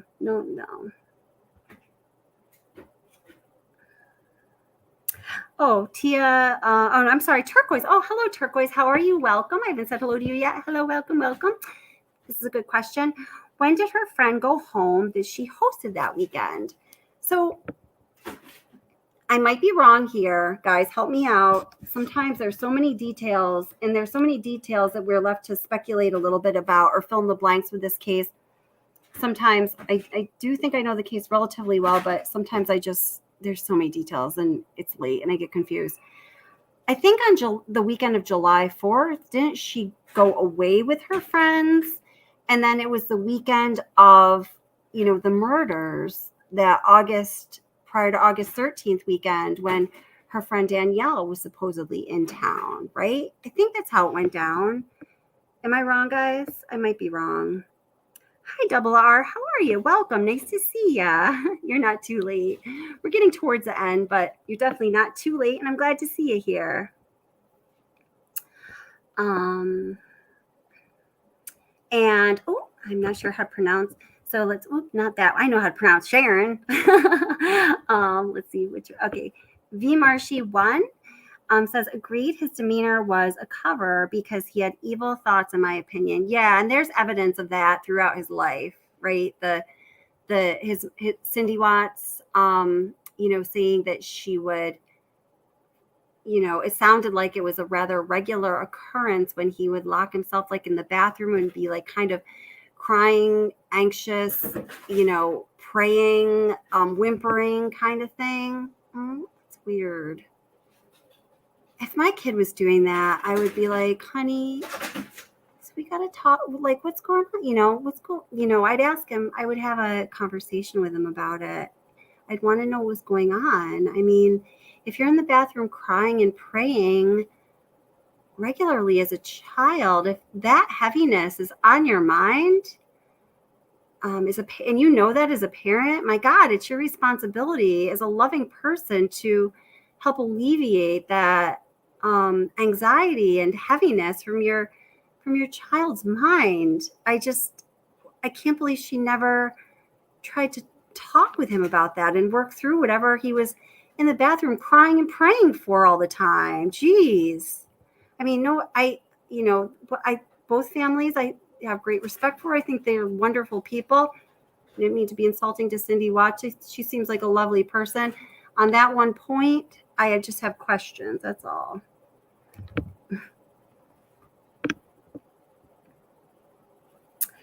Sharon Norris says, NK could have gotten CW's address at work. Maybe she had access to the employee's addresses. I thought that through. I was thinking about that. And tell me what you think, guys.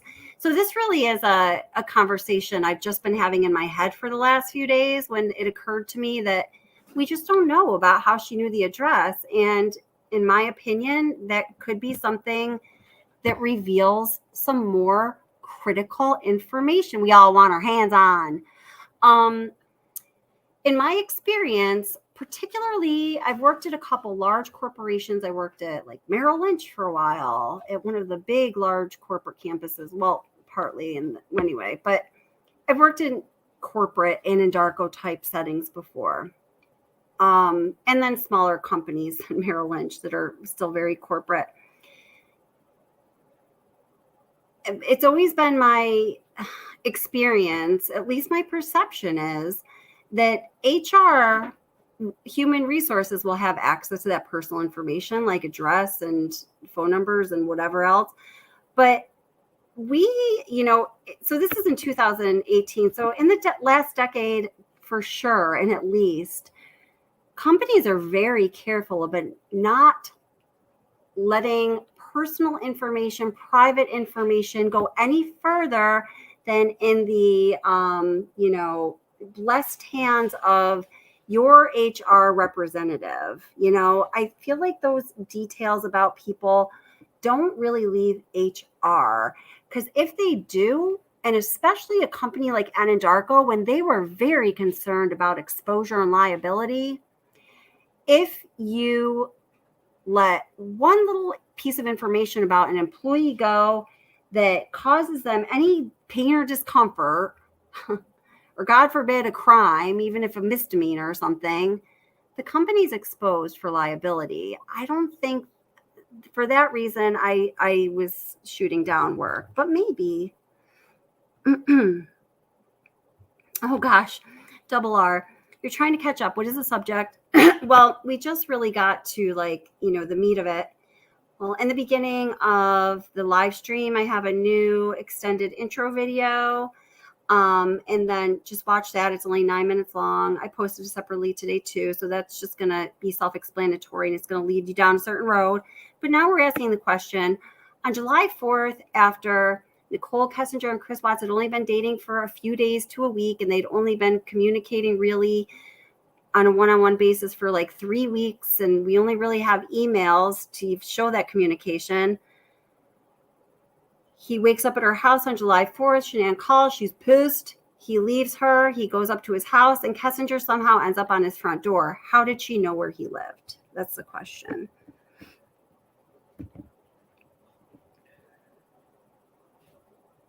And then Tia Marie says, I don't think she was that high in the totem pole to have the addresses of the coworkers, though. Yes, that's kind of what I was saying. You said it much more succinctly. Thank you.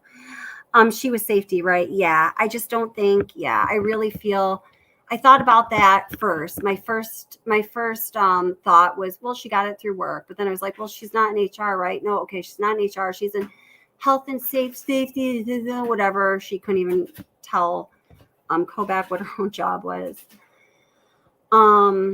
And if you're, in my conclusion, in my own mind, from my own experience, was if you're not in HR, you're not going to get your hands on that unless you do it some super sneaky way. And if you're a company like Anadarko, they're going to make it hard for any employee to get personal information of another employee any kind of super sneaky way. You know what I'm saying? Let's see. Bluff Creek Studio says, also, Chris talks a ton. He may have said his Gmail password, and she could just log in and read his emails. Possibly he does a little, he does kind of ramble on, doesn't he? I'm going to have to shower after this chat. Oh God. Ozzy Jen, I don't even want to know why. God is with me right now, and he has allowed my eyes to not see what you have seeneth, and I don't want to seeth. Oh man. All right, or here. Sharon Norris says maybe she followed him home. That's a possibility. I was thinking that too. I thought that scenario out too, Sharon. So, you know, the way that Chris describes it, it's like she's in the shower, you know, and he's like, I gotta go. And it sounded to me like, you know, he was really freaked out about how angry Shanann was. She must have been en fuego. Oh, little empeñada en fuego. Oh, they're two different. Anyway. And it sounded to me, and this is just like the story that I have in my mind. It might be a little different though. Like he took off, went and got in the Lexus while she was still in the shower. So I'm like, damn, man, that girl would have had to, in an act of desperation, leapt out of the shower, forget the towel around your wet hair, and probably like I guess she could drive fast, you know, get in her car really quick and follow him. But that is a possibility, which, you know, again, is an answer to the question, how did she know where to show up when she was invading his space, crashing the boundaries, showing up at his house? If she followed him, that explanation also tells me something about Kessinger that I want to know. So whatever the answer to this question is, in my mind, it's a piece of information I really want to help put the puzzle together.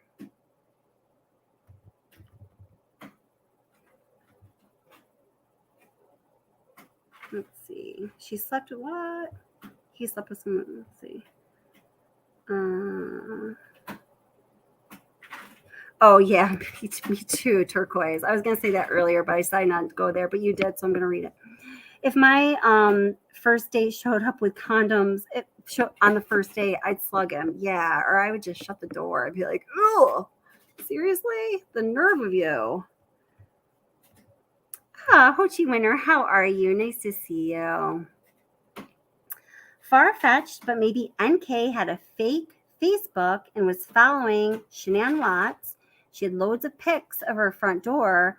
Maybe Chris Watts mentioned the street name.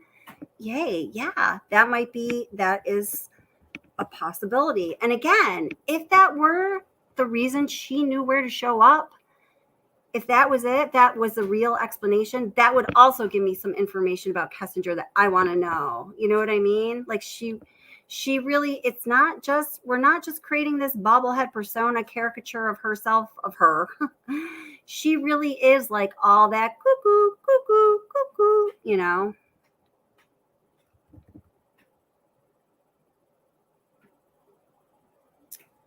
Oh, who said that? So Bluff Creek Studio is telling someone how brilliant they are and says, bingo, smart, yes. She gave out her address for the Thrive parties. Good call. That's right. So, okay, so let's follow this one. So Shanann gave out her address for the Thrive parties. That's right. So, you know, I snagged Shanann Watts' Facebook everything before it went down. Now, that's not to say that there was not information up there that I missed or had already been taken down or, you know, was only up there for a limited time. So I don't know if you guys have seen my Facebook videos. I have Shanann Watts' Facebook post 2013, 2014, 15, 16, and 17. I just put out the other day. 2018 will be next. Hours upon hours upon hours upon hours upon hours upon hours upon hours of organizing files and video editing. Everybody, please go watch those damn videos. And I'm sure that I'd never seen, you know, like a public post like, oh, this Thrive event is happening, you know, and here's my address. But of course, on Facebook, when you send out your Facebook invites and you're inviting somebody to an event, you need to put the address of the event. It's semi-private. But I know when I was a consultant for one of 3 shady ass predatory MLM companies, I would have events and I would invite whoever showed some kind of interest because I needed their participation to make any money in that MLM. So if somehow Nicole Kessinger was able to show some interest and Shanann Watts just saw her as a name that might show up and, you know, pad her Thrive shake, then yeah, she could have possibly obtained her address that way. Interesting. Good thinking. You guys are good thinkers. Oh, I was really excited to ask you guys what you think about this question because I knew you would have really good logical answers and maybe some cuckoo crazy creative answers, but those are good too. Yeah, Utter Nutter says great minds here tonight. Yeah, girl, that's what I was thinking too. Yeah, that's terrifying. You gave out your address. I know, right? Yeah, no, it's terrible. Freaking MLMs are like the root of all evil. And people have asked me like, oh, you're like really pissed at those MLMs. Like you must have gotten whatever. Maybe you just didn't work hard enough. It's not like that. It's like the last one that I got involved in, I got, well, pretty high up in it because I worked the system. I worked the system instead of it working me. And what I saw was just really like disgusting. It was putrid. It was not caring about the people that it was recruiting and targeting. And most of these people were 20, 30, 40-year-old women who had kids. And yeah, come on. Hi, Latte Lover. How are you doing? Welcome. Nice to see you here. Hi, Anaphylaxis. How are you? I don't know how long you've been here, but I just saw you, darling. Glad you're here. Hi, Skippy. How are you? Welcome. Nice to see you. So Karen G says she Googled it probably to find the real estate value. probably, but yeah, she would have needed to have that address first, right? And the one bit of research I was able to do into this was whether their information was available on public directory, and it appears that it was not, that it had that like level of privacy protection to it. So hi from South Carolina. Well, hello, Tony Creek. How are ya? Tony Creek, South Carolina. So I have family that lives near Myrtle Beach, and I was just putting together some information. I want to talk a little bit about the disappearance of Heather Elvis from 2013 and what's going on in that justice has not been served case. I don't know if you're familiar with that at all. I just put up a couple videos the other day. South Carolina. Bye, Debbie. So happy to see you here, Debbie. Welcome. This is always your home. So happy you are here. Debbie is such a good thinker, and please come back sometime soon. It was great to see you, Debbie. Hi, Green Eyes. How are you? Nice to see you. Thank you for your lovely comments on the channel. I really appreciate them. I was reading them and noticing them today.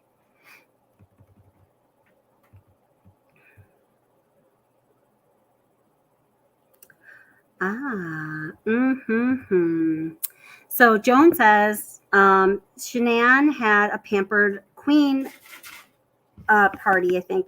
I had her address in 2015. Tell me more about that, Joan.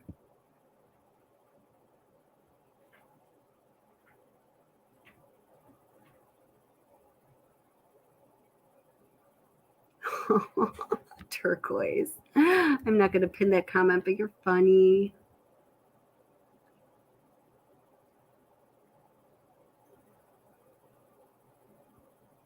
Let's see.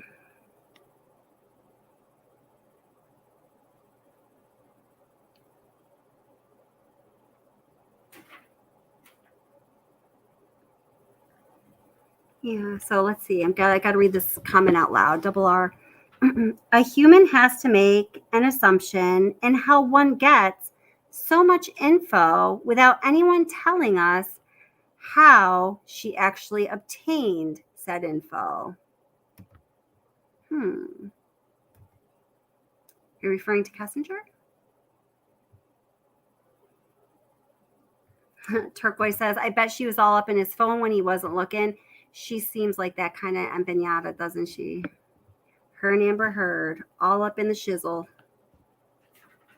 Yeah, Ho Chi Winner says, yes, she could have been a fake customer, I think, going along with that idea of feigning interest in the MLM. Bluff Creek Studio says, yes, she also had Instagram with her house listed on it. Do you mean like pictures of their house, or tell me more about that? I think you guys know little bits of information clearly here that I might not know, because I can't know everything, you know. Tell me everything. I want to know as much as I can. Debbie, she knew he had Facebook when she told him to delete it. Yeah, that's right. Yeah, that's right. Yeah.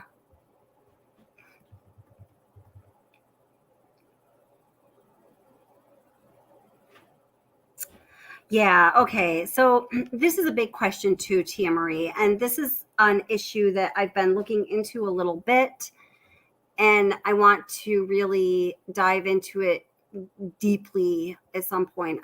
There's so many of these little things. I think we need to get an investigative team together here. I want to delegate responsibilities. Oh my gosh, guys, there's so much research and editing, and organizing, editing, researching. Blah, blah, blah. If anyone wants any of those tasks, please let me know. I'd be happy to task you with tasks. All right. T. Marie says, would Shanann Watts get the notices about the Ring camera, or was that not a thing back then? That was very much a thing back then. And this is one of the reasons that it seems almost like a given to say that Shanann would have had to have known about Kissinger to some degree, between, them having like a family plan phone bill and the Ring camera, videos and notifications and things like that. It seemed like Chris Watts went and rigged, the Vivint alert so Shanann would not detect the abnormalities or lack of typical routine in his daily patterns while she was away.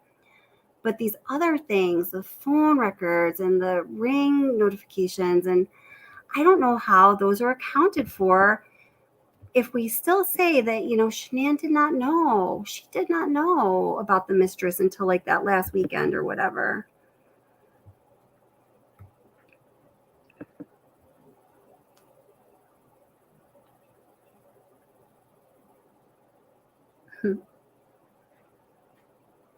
Ah, cool. Yeah, okay. Thank you, Joan. Thank you.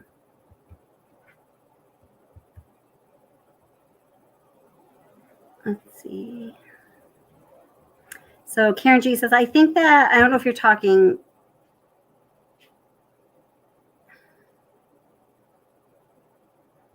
I'm not sure who you're talking to. If you're talking to me or, let's see, Messenger,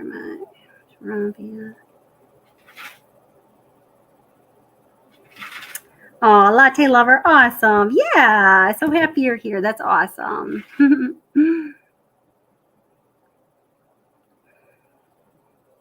So then, okay, so Tia Marie followed up with the original question that I was just pinned and was just talking about. It says, would Shanann Watts have noticed notices sent to her phone when someone came to the door, right? Could she have seen that NK showed up on the 4th? Yeah. Well, I thought about that before many times, and when I was really thinking this through the last few days, I kept going back to that thought. Like, yeah, like Chris Potts did not know that Empanada was coming, or so it seems. She just shows up. She said she went through the front door. It makes sense that she would have gone through the front door. They didn't have their little basement window, side door, whatever plan set up yet, because she was just, smashing boundaries, maybe for the first time. We don't know. But yeah, right? And we know that Shanann was already suspicious because the whole premise of this, smashing boundaries opportunity / incident is that Shanann was pissed. And, Chris had to get home because she had called 10 times before he even woke up at 7 something a.m. And she was already on high alert. Yeah, something doesn't fit there. Something doesn't fit.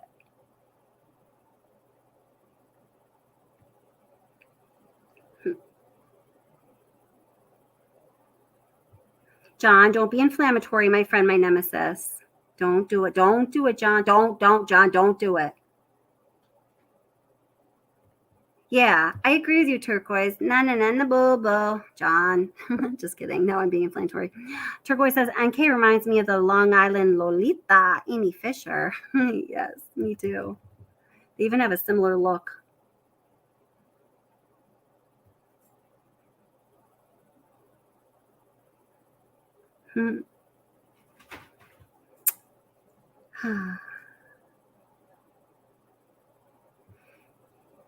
John, guilty parties are supposed to be charged. That's their job, John. You're so stuck on that. You're so stuck on your infatuation with NK. Or maybe you truly do think many people truly do think she's innocent. Maybe you're one of them, but you get my friend, my nemesis. The whole point is, yes, it is their job to charge a guilty party with a crime. But how many instances do we see of that not happen, of justice not being served, of criminals, of predators, of victims falling through the crack of our legal and justice system in this country and across the world? I think what most of us are maintaining is this, John McSmith, my friend, my nemesis, is indeed one of those cases.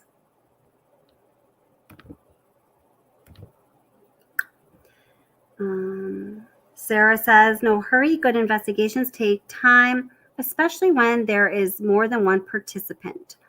Only shoddy investigations get closed quickly, in my opinion. Sarah, that's a really great point. I mean, we all feel like, that opportunity has passed, justice was not served, but it is 3.5 years later, and there are many and egregious crimes that have been committed that have taken this long to apprehend anyone, right? That's a very good point, Sarah. Thank you. John says, Kelly, my friend, my nemesis. Yes, yes, yes. Mwah, mwah, mwah. All right. Yes, and Karen, I get you too. Okay. So I can't think of the word. I don't want to say sick like you say to a dog, like sick 'em, like that means go get them. But relent, John, relent. I don't know what the word is. Yes, there are people here that care. Yeah, and I mean, that's the thing about this case. So much passion on all over the place, and I like to think that that's a good thing, that we do care about the outcome. We do care about our justice system, because the day that stops happening, we're really in trouble.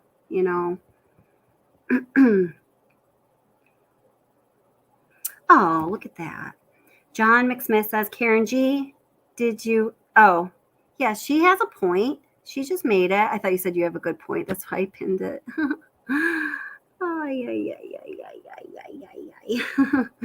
Molson Man says, it's John McSmith. Love your and Kelly's friendship. Yes, yes. It's a friend nemesis sitch.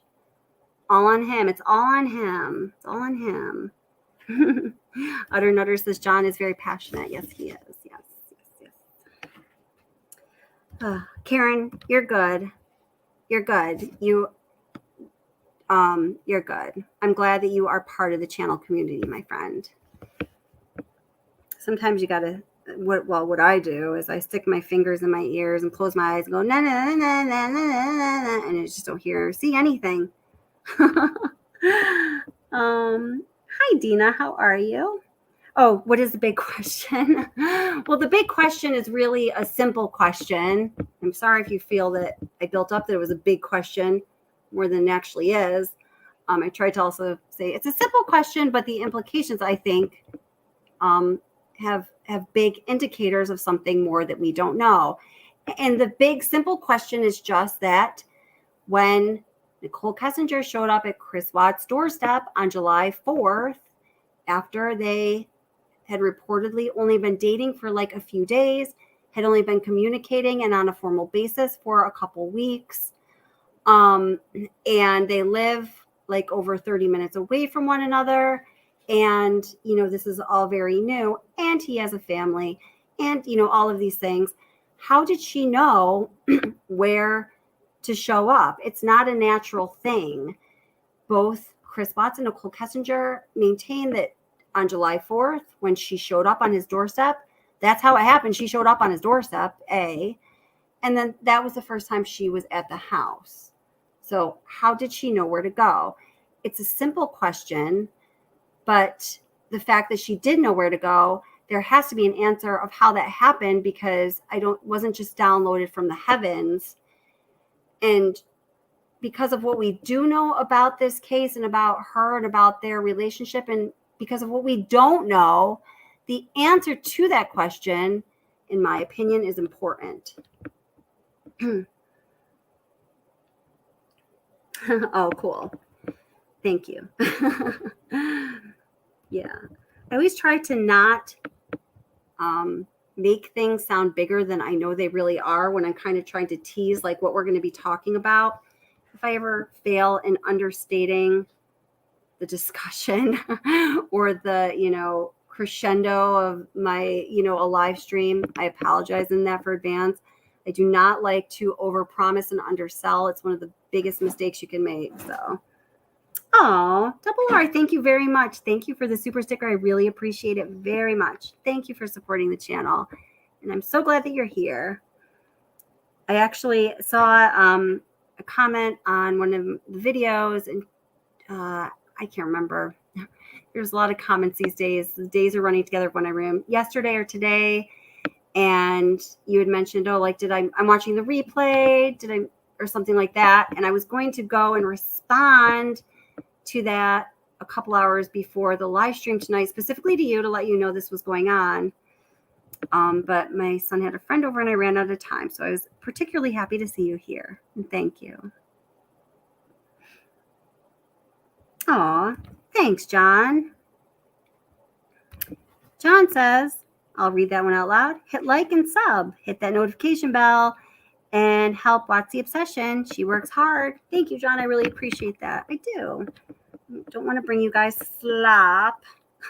If you want slop, there's plenty of other places you can shop.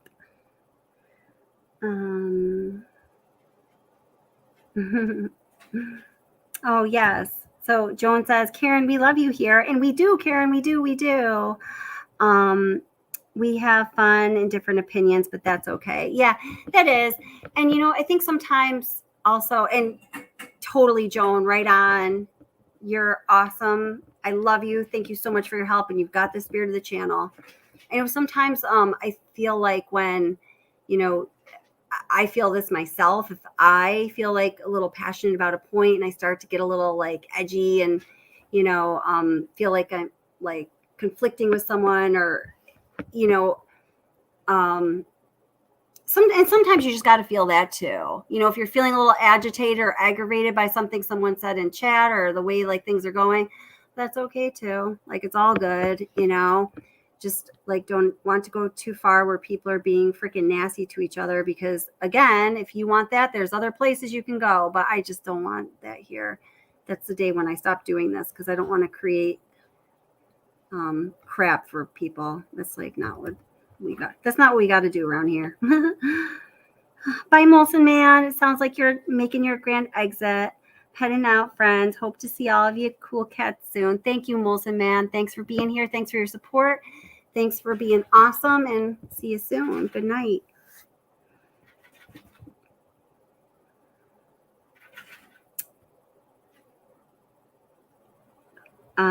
That's a good point. So Dina says, I truly think there's still a lot that nobody is telling us about this whole case, and maybe we'll never know.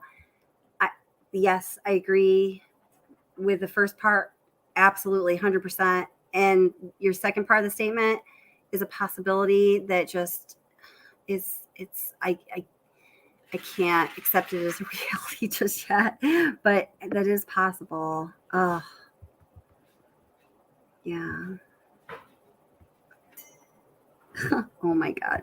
Jamie says, my baloney has a first name. It's OSEKR. My baloney has a second name. It's MAYER. That's the only part I know with the tune. Oh, I love to eat it every day. Oh, and if you ask me why, I'll say Oscar Mayer has a way with BOLOGNA.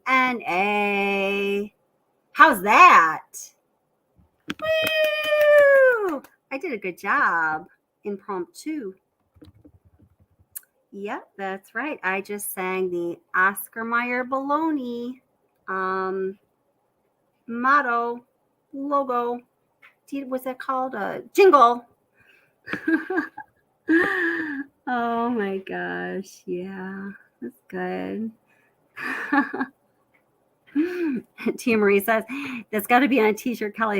If you want slop, find a different shop. I just made that up off the top of my head too. I'm doing good with ad-libbing tonight, guys. Oh my God, it's sheer exhaustion. 6 out of 10. I'll take it. Ding. Oh my gosh. Oh yes, thank you. Oh cool. I'm getting lots of, you guys like my singing. Yes, I can carry a tune, right? Wow, I haven't heard that little jingle in a long time. That was good, Jamie. You bring the goodness back. You do. Thank you, Sharon. Yes. Okay. Oh, and hi, Sammy Joe. Have I said hello to you? I feel like I think I've responded to some of your comments on videos today. I feel like I've been chatting with you all day. But if I didn't say hello, hi, how are you? And you're saying to Joan, I wonder if that's how NK found the house. And I'm wondering what it is you're responding to. Welcome, if I haven't said so yet. Oh.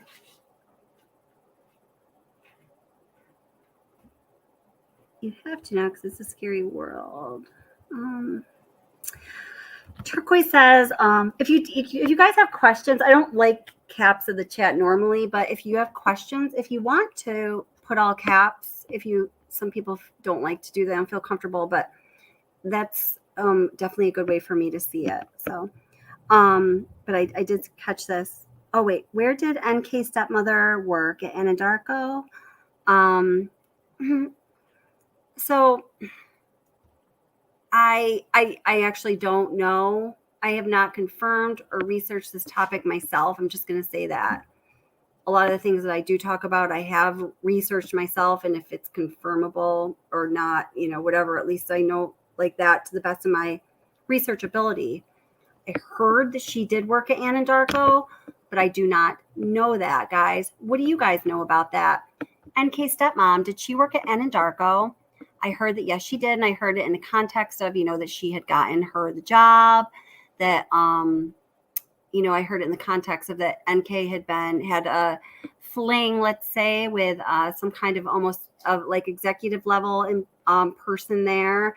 And it got swept under the rug in part because of the stepmother's affiliation ties and, years of dedication to Anadarko.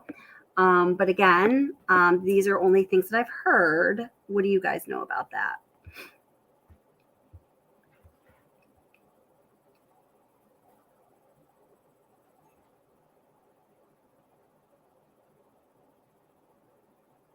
Right. Yeah.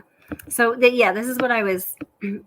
Yeah. So Sarah says, in my opinion, you don't Google a house you have already been to unless giving another the address. You don't Google a house you've already been to. Wait, that stopped making sense to me, but something like that. Okay, never mind. I think it's just 'cause I'm tired, Sarah. I know. Joan says, I'm going to have that in my head, the bologna song. I know. Yes, me too. Thank you, Jamie. It's pork chops and bologna. Don't mistake her for a ham hock. She's a pork chop. Oh my gosh. All right.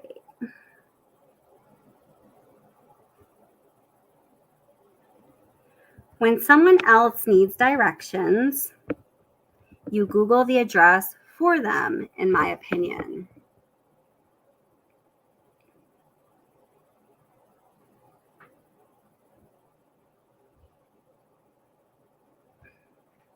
And Utter Nutter had asked you this. Okay, I don't know. I think maybe it's just I'm too tired, or maybe you're just being very clever, Sarah, but I'm not able to make sense of your not too complicated sentences. Sorry. Oh my gosh. Oh my God. Megan McSee says, click for the big and new question and got the Oscar Mayer jingle. I'm so sorry. I didn't read the rest of that. I'm sorry. Little disappointed. Oh no, but am impressed. Late to the party. Oh, good. I had no. I'm so glad that your comment went that way. Oh my gosh, I'm sorry. What is the question of this live? Please and thanks. Okay, so the big and what did I say? The big and overlooked question, I think, is what I put something that I like better. A big question, it's a simple question, but it's an overlooked question, is that, on July 4th, Nicole Kessinger showed up at Chris Watts' doorstep. Both Nicole Kessinger and Chris Watts maintained that they started their relationship in the very end of June to the beginning of July. So that means that the relationship had just been going on from anywhere from like a day to a week, right? We know that, and we went over all of this, throughout. We know that from their statements and a number of other things that, Nicole did just show up at the front door. Chris Watts left Nicole's apartment because Shanann called, she was mad. Then Nicole Kessinger got there somehow. Based on the formal, casual, and sparse nature of their dating and or interactions or communications prior to that, the fact that they lived over 30 minutes apart, the fact that they were just barely getting to know each other, apparently, according to their timeline. And Kessinger knew that Chris Watts had a wife and children and all of this. How would she know where to go? They both say that July 4th is the first time she was at the house. So how she got his location, his address, is kind of boiled it down to one of two ways. She was either really super psycho stalking him, which we already, most of us assume that she was doing anyway, but this kind of would add another layer onto that persona that is more fleshed out as we learn more about her, or she had really been there before and they had known each other longer. Their relationship had lasted longer than their reported timelines, which means their timeline can be labeled with certainty complete bullshit, which is a really big thing. So whatever the answer is to that simple but big, because it's been overlooked, and the answer implies something that is likely critical question. How did Nicole Kessinger know where to go when she was being the super psycho stalker girlfriend when Chris Watts left her house that morning because his wife was really upset, as she should have been? And he went home. In her anxious, jealous rage, she decided it would be a good idea to go crash smash his boundaries and invade his space. How did she know where she should do that? It's like midnight here. I've been up since 5:30, so I'm a little tired. My words are starting to feel a little twisty.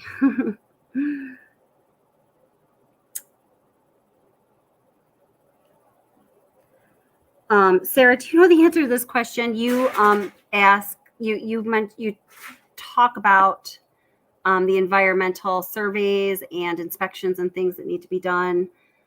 I want to say often when you're here, are you in that line of work? I'd asked you that question before. I don't know if you gave me an answer or not, because I feel like you are. You're very knowledgeable. And I feel like you know the answer to this question. So I'm going to ask it to everyone, including you. Sarah says, which company did the environmental survey required for all residential developments? Anyone know? And I think you're talking about at 2825 Saratoga Trail. So if it was like Tasman or a company that we know Kessinger does or did work for, that could be an answer to the question.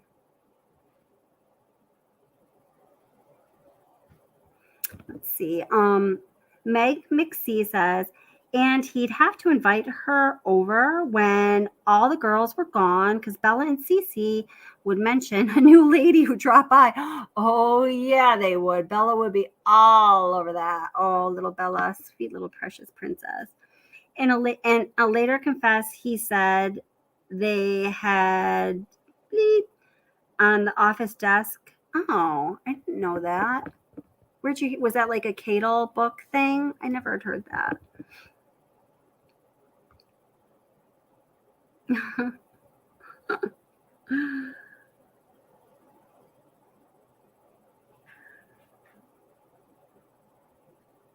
Yeah. Oh, Sammy Joe. Really? Yeah, totally. This is such a good point. This is how everyone should definitely think. I almost took it for granted, but people, listen up. If you don't think this way, you better check yourself. Sammy Joe says, if she had never been there before, he is a dumbass if her just showing up like that didn't send off red flags to him. I agree with you. It's how we should all think, Sammy Joe. But I feel like Chris Watts was the kind of guy where that would just escape him. I do feel like that. I think I have his pretty personality profile kind of down pretty well, considering that's like a type of evaluation and methodology I work with in my profession and by training, and because I've been so immersed in this case, I feel comfortable saying I think that could possibly escape him. Double R says, and then there's a follow-up I see. Kelly, has anyone looked up NK's close friend Jim or his whereabouts? I know you meant Jim. So let's see. So let me show you Let me open my gym file. And then I think I'm going to have to wrap up a little bit after this. I'm starting to lose my voice. Is anyone interested in watching the Johnny Depp versus Amber Heard defamation trial live during the day tomorrow? I'd probably either do because it's like 3 hours in the morning and 3 hours in the afternoon. I'd probably do one or the other. Because I have other work to do and things to do because I'm having a live stream in the evening, but I would definitely do that if there was interest. If you are interested in that, go ahead and say so in chat or send me a message or something.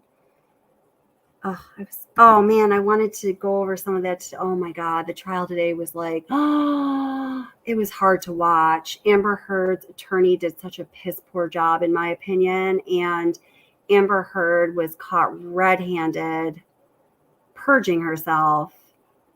And oh my gosh, and Camille Vasquez just kicked butt, in my opinion.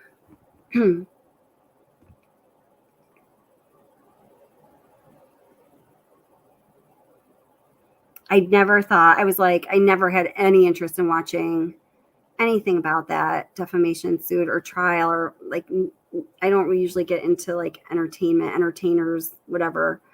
But this just really caught my interest. I think a lot of it is to do with Amber Heard's personality. It's a kind of personality that I work with. And also just, Johnny Depp has been 21 Jump Street. Anyone remember watching 21 Jump Street? It was on Sunday nights where I lived. I think it was on like 5, I don't know. But like when I was a kid, and you'd have like the Sunday grumpies because the next day was Monday and you had to go to school. And I remember watching it when I would fall asleep, I don't know, on Sundays. Yeah. Anyway, so another interesting part of that is just learning this real human side, we think, to Johnny Depp, because we've only ever known him as, Captain Jack Sparrow and the kid from 21 Jump Street and everything else.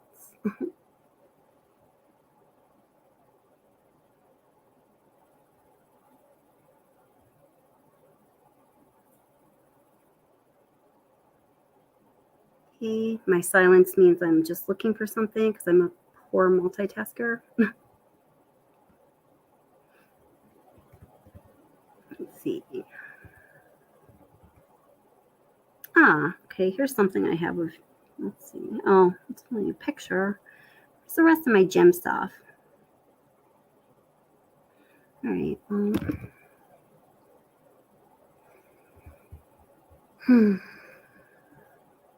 So let's see. Let me share this with you. It's a Facebook post and photo.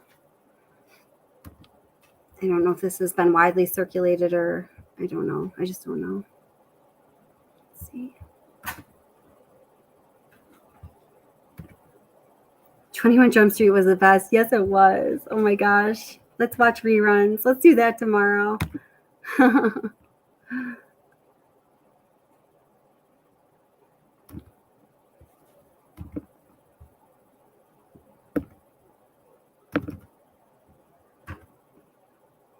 All right, so there's Jimmy Boy. Jim Gutowski is his name. All right, so let's make that bigger. So I can't see the top of the post here. Silly me. It says Kremlin Ammonite Research Locality. Somebody want to Google that? I'm too tired. And there's a picture of Jim. And he found something interesting. And I can't remember what this Facebook site was. And I do have a whole little file folder of Jim stuff, but I can't find it right now. So this is all I've got for you. This is all I know about Jim right now. There's our man. Leave Jim alone. I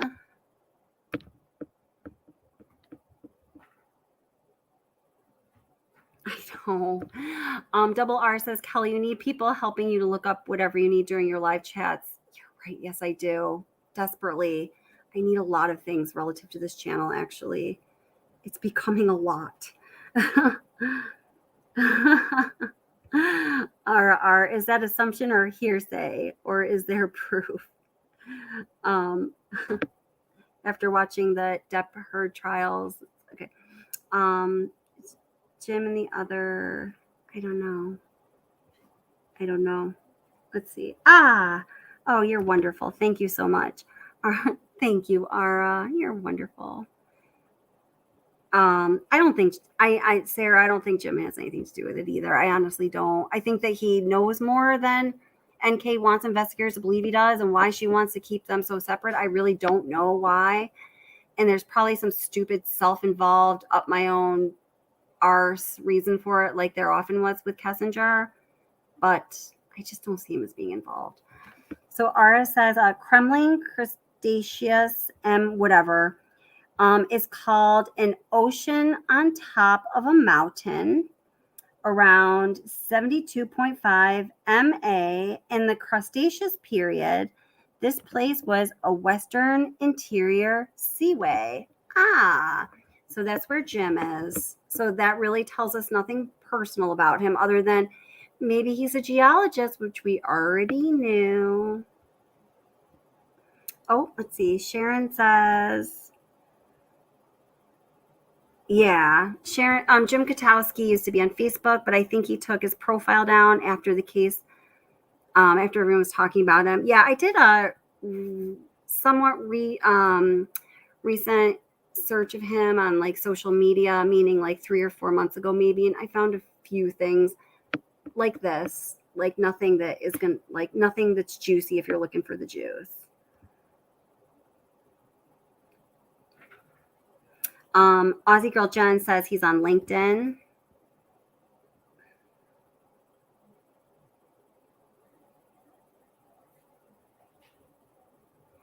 Fossil collection is prohibited. Oh, yeah, that's right. There's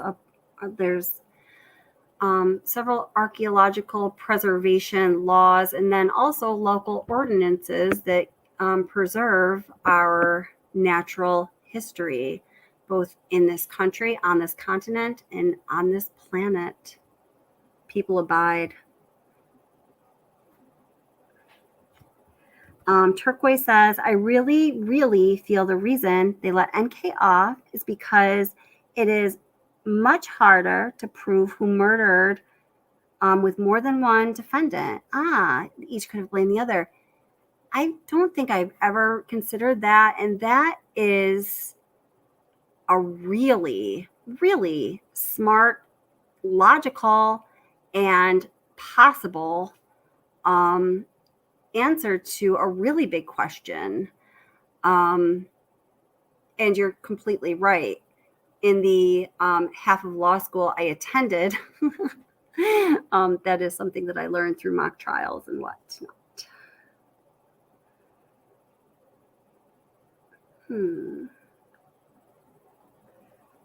Yeah.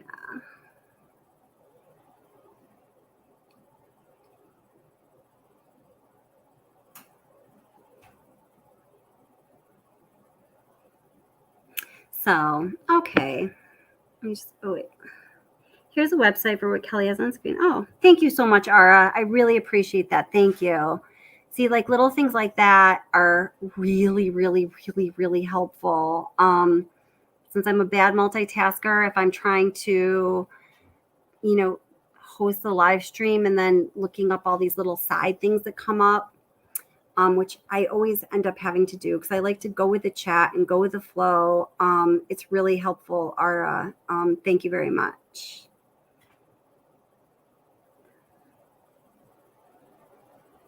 No. Okay, so we have a little interest in the possible streaming. If you're interested in watching the Depp Heard trial tomorrow live, either morning or afternoon, just put a 1 in chat. If nobody wants to, that's totally okay. I just want to see if there is any interest. Oh, thank you very much, Ara. You're a sweetheart. Thank you. I appreciate it. Thank you. So if you're interested in watching the Depp Heard case tomorrow live, either the morning or afternoon 3-hour segment, put a 1 in chat. Okay, cool. All right, awesome. Okay, I will do it. So do you have a preference of morning or afternoon? The morning, I believe, runs from like 9 or 9:30 to, the judge said today she likes to go at least to 12:30 because Camille Vasquez tried to call lunch and she's like, no, it's a little too early. And then the afternoon, you know, there's an hour lunch depending on when they break. So it's usually like 1:30 to, I don't know, like 4 or something like that. Afternoon. Yeah, I think afternoon. I think I'm going for afternoon too. I'm also, I think I want to sleep in a little bit tomorrow. I'm going to get like 8 hours of sleep. So I don't have to get up and get right. Yeah, I think so. Cool. All right. I will plan on doing that then. So I will put up a, yeah, there you go, girl. You got it. Yeah. You earned your sleep in. You earned your eye pillow. Yeah, we'll definitely do that. Perfect. So, all right. I'm watched out. It's a lot like washed out, but watched out. So I'm going to show, oh, Curious Rose. Oh, thank you, Curious Rose. I'm so glad that you're still here. Awesome. Thank you so much for being here and for being part of the channel. Do you want to hear Camille Vasquez yesterday attempting to impeach Heard on the stand when she, you know, was talking about how she did not donate the divorce settlement to the ACLU and other charities like she said she would? Or do you want to hear a little bit of this super uncomfortable Watts lawyer totally screwing up and Camille Vasquez objecting every 3.1 seconds that happened today? Oh, God. Good night, Sharon. Good night. Good night. Thank you. Yes, I'm on East Coast time. Yes.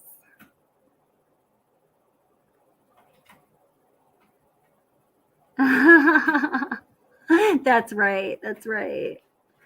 Yes, totally. All right, let's do that. This is from yesterday. All right. Well, she slays a dragon either way, but man, it's good. Okay. She's good. She's good. She's real good. Makes me wish I stayed in law school. I'm like, I want to be you, Camille Vasquez. I want to be you. I want to be you. I'm not you, but I want to be you because you're really cool. All right. Let's see. Oops, I had it up here.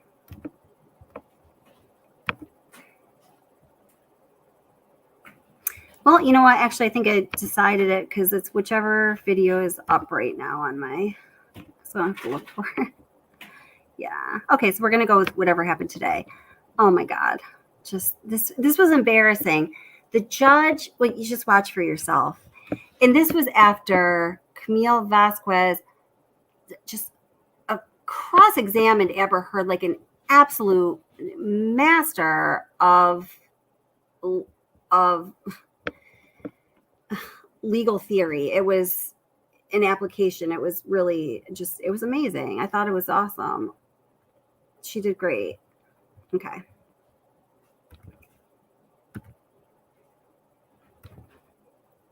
Whoop, sharp turn, change in topic, subject. People were watching. All right.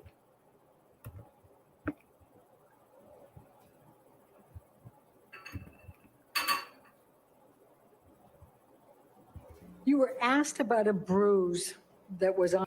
So this is obviously, this is Amber Heard's attorney's opportunity to redirect after first she was on the stand, direct questioning from her attorneys, and then she's cross-examined by the opposite side, which was Johnny Depp's one attorney representative, Camille Vasquez, who just whew.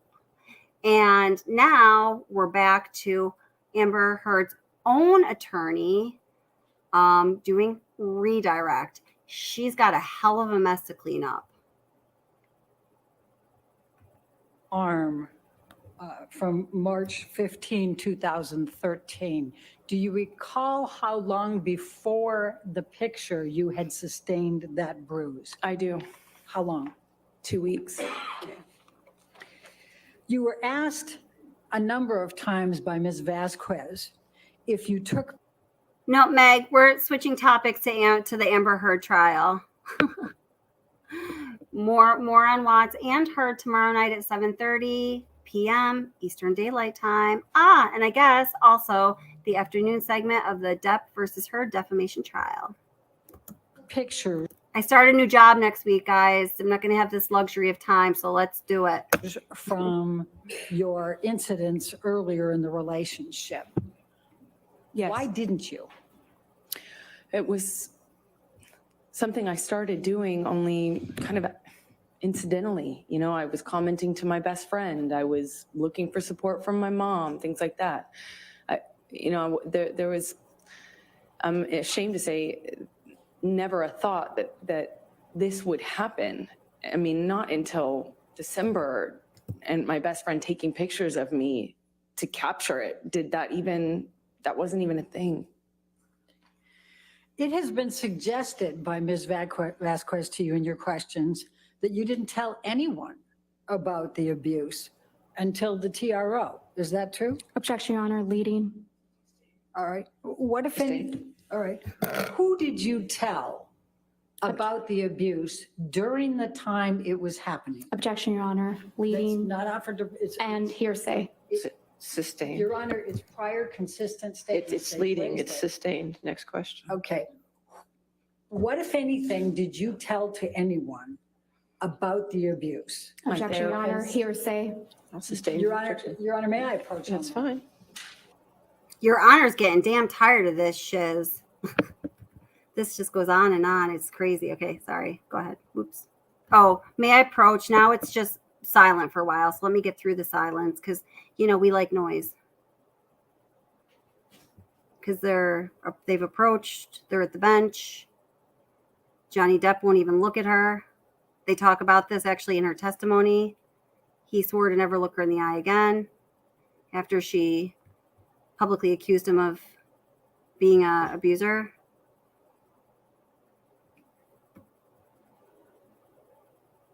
Yeah, there's a whole lot of approaching the bench here. And did you? Nope. Okay. Judge is schooling Amber Heard's attorney because she didn't know what she's doing. Nurse Filati on 12/16/2015 about the injuries you sustained from the 12/15/2015 attack. I did. I believe I sent her pictures too. Okay.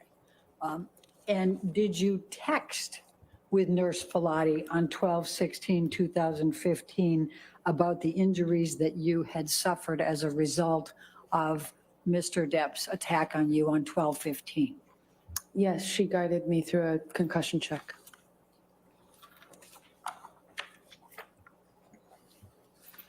And did you tell Connell Cowan about the injuries you sustained? Objection, Your Honor, hearsay. It's prior consistent statements. All right, I'm going to sustain the objection at this point. Next question. Do you recall Dr. Laurel Anderson testifying that she saw two black eyes Objection, on Your Honor, 12/17? leading. Sustain as to leading. Okay. But sustain means, yes, your objection is Laurel correct. Anderson's testimony in this case about what she observed on 12/17/2015. Objection, Your Honor, this is outside the scope of cross-examination. It's prior consistent statements. I'm going to sustain the It's objection. observations for the 12/17, the same day. Sustain the objection. Go back to law school. Okay. Now, this is crazy. I mean, Amber Heard's attorney is really quite inappropriate for a courtroom time and time again. I just put a link for channel membership in the chat. It's $2.99 a month. I just saw Utter Nutter referencing that, and it's appreciated. I should give you moderators those links. I don't know, I haven't done that. Aw, thank you, Joan. Thank you so much. Appreciate it. The best thing about this channel is all of you guys. I've met such awesome people with really, really smart brains and big hearts, and they're just like fun to talk to and hang out and chat with. You guys are the best. When in December did you see Dr. Laurel Anderson? Objection, lack of foundation. Overruled. I saw her 2 days after the attack. So on what day did you see her then? That would have been the 17th of December, 2016, and I told her what happened. Objection, Your Honor, hearsay. I'll sustain the objection. And when did you see Dr. Connell Cowan? I saw him the next day, December 16th is my best recollection. Let's jump to East Asia for a moment. And we saw a number of pictures from the backless dress. What, if any, motivation would you have to claim that Mr. Depp was kneeling on your back, knowing you had a backless dress? Objection, Your Honor. I Leading think I can bring calls for this out. speculation. It's still leading. I'll sustain the objection. Okay. Oh, God, it's painful. Why did you say that Mr. Depp was kneeling on your back in East Asia? In the closet of the hotel room in Tokyo, I said that because it happened to me. And it would have been much more convenient if I was making it up to not include that detail, knowing I had a backless dress and I walked a press line and got photographed. No, you just screwed up, girlfriend, and you're obviously pissed about it, like Nicole Kessinger was when Chris Watts left her house to go home because his wife was mad. Now, we've heard testimony about Mr. Depp making a total of $65 million in 2015 and 2016 from his experts. Objection, Your Honor. Why did Leading I haven't asked the question. hearsay. I mean, Why did you not ask? Karen, don't worry about John. We love you here, girl. We love you here. John, cut it out. Don't make people uncomfortable, please. We're friends, we're nemesises, but we're respectful. For $32.5 million from Mr. Depp? Your Honor, leading. I said, why did you not ask? And relevant. I'll sustain the objection. Sustain the objection to leading. Next question. Why, can I just ask, why did you not ask for $32.5 million from Mr. Depp? Because I didn't want Asked and answered. Relevance. Awesome. Overruled. Rose, I'm totally there. because I didn't want it. I realized that that's what I was entitled to, but I didn't want it. Rose, do you want to put your link in chat? I have too many windows open right now to get your link, or if somebody could put a Curious Rose link in chat. Curious Rose has a channel that is enjoyed by many. It's a great channel, so I suggest you go subscribe. If somebody could drop that link. That's simple.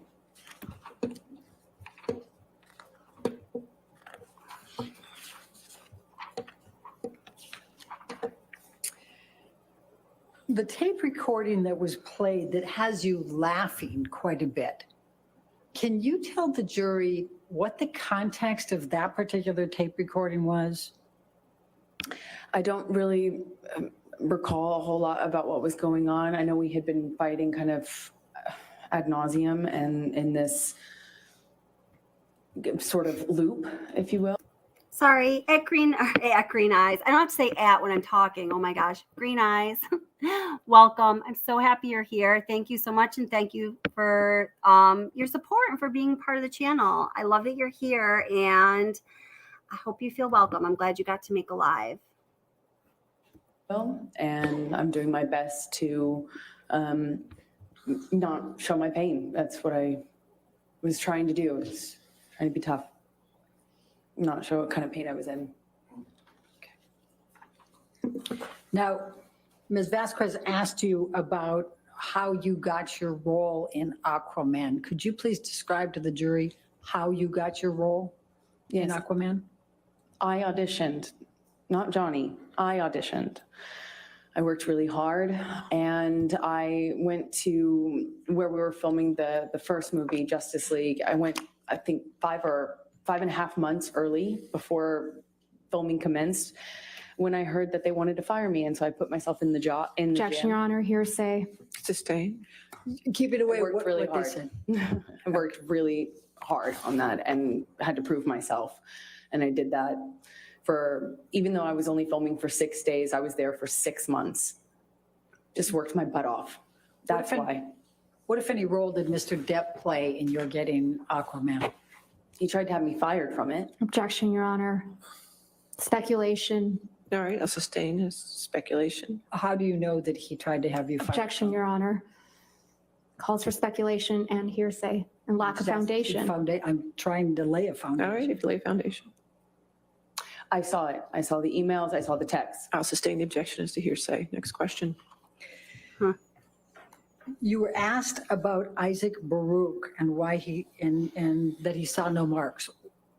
What is your recollection of your interaction with Isaac Baruch during the week of May 22nd?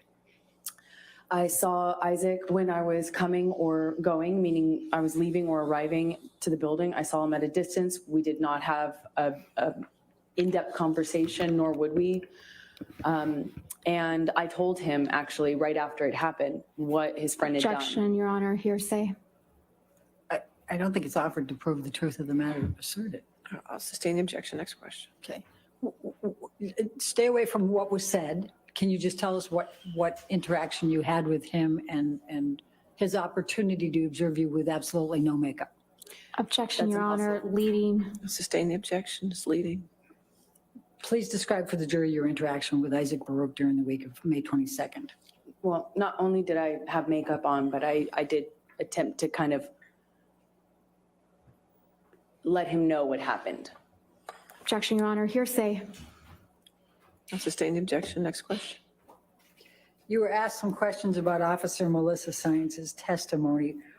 What, if anything, do you recall relating to Officer Melissa Science's testimony relating to your injuries? Objection, Your Honor. Hearsay. Your Honor said I could redirect after the cross-examination when she...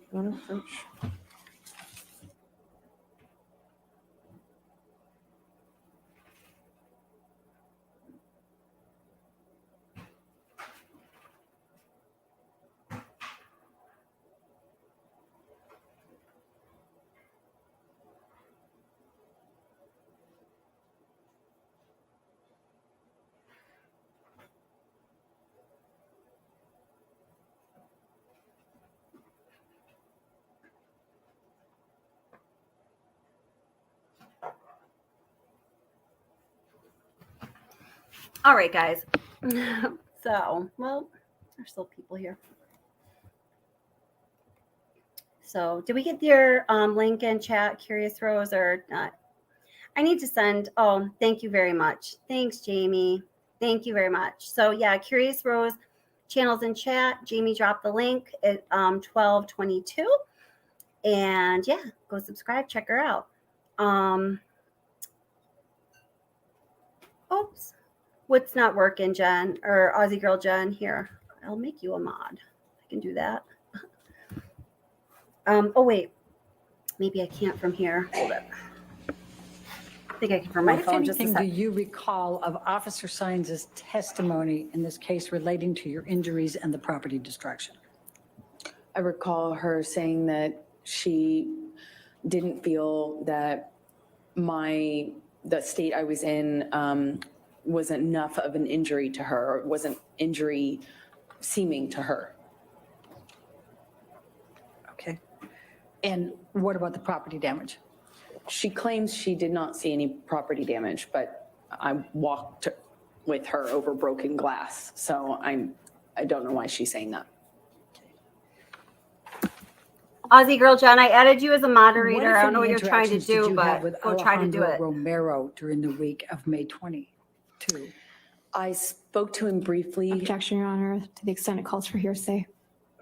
Overruled at this point. Just spoke to him. I spoke to him briefly in passing as I was entering, and maybe when I was exiting the building, but always when I was on.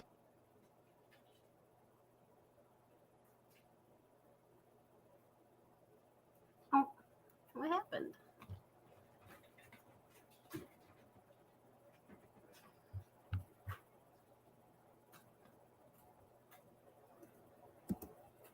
No, that's just them freezing. Okay.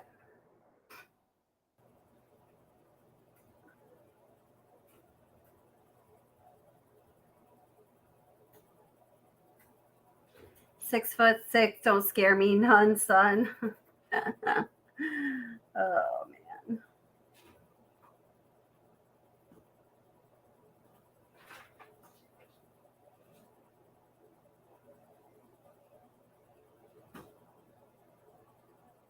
What the heck? Let me see if I can scoot forward on this.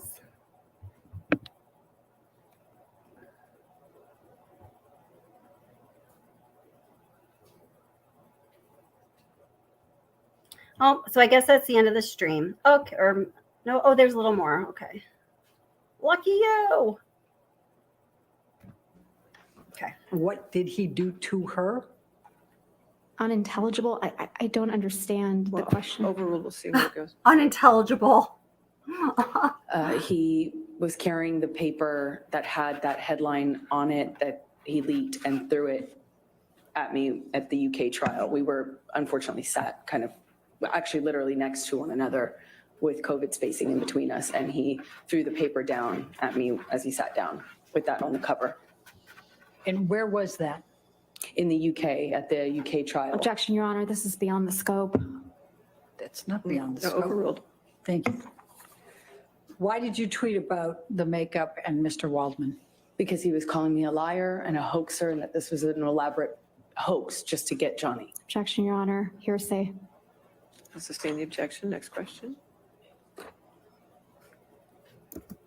Hi, Michelle Gardner. How are you? I just saw you in chat there. Nice to see ya.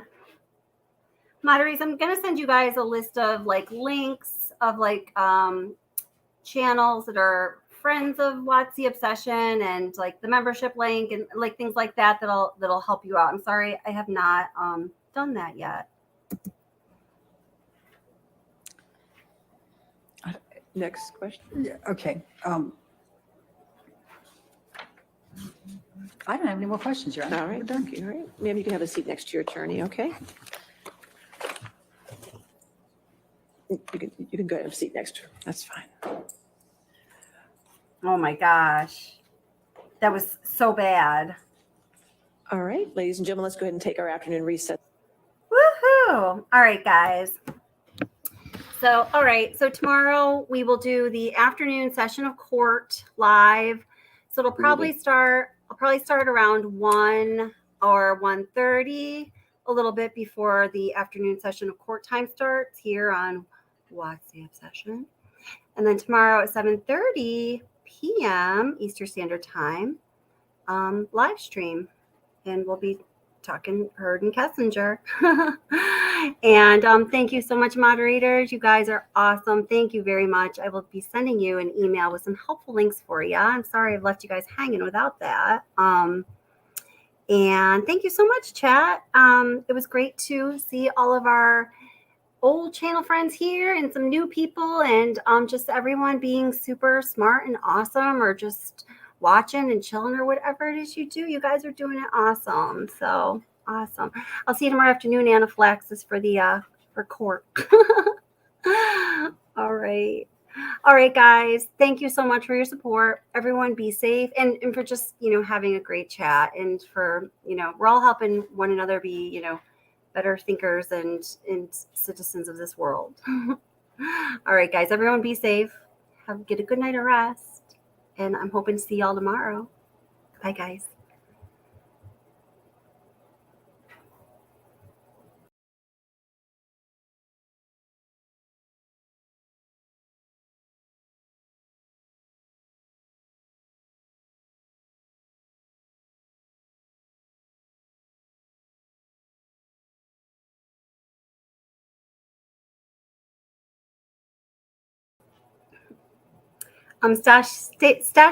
Stacia, I'm not sure. I'm sorry if I'm pronouncing your name incorrectly.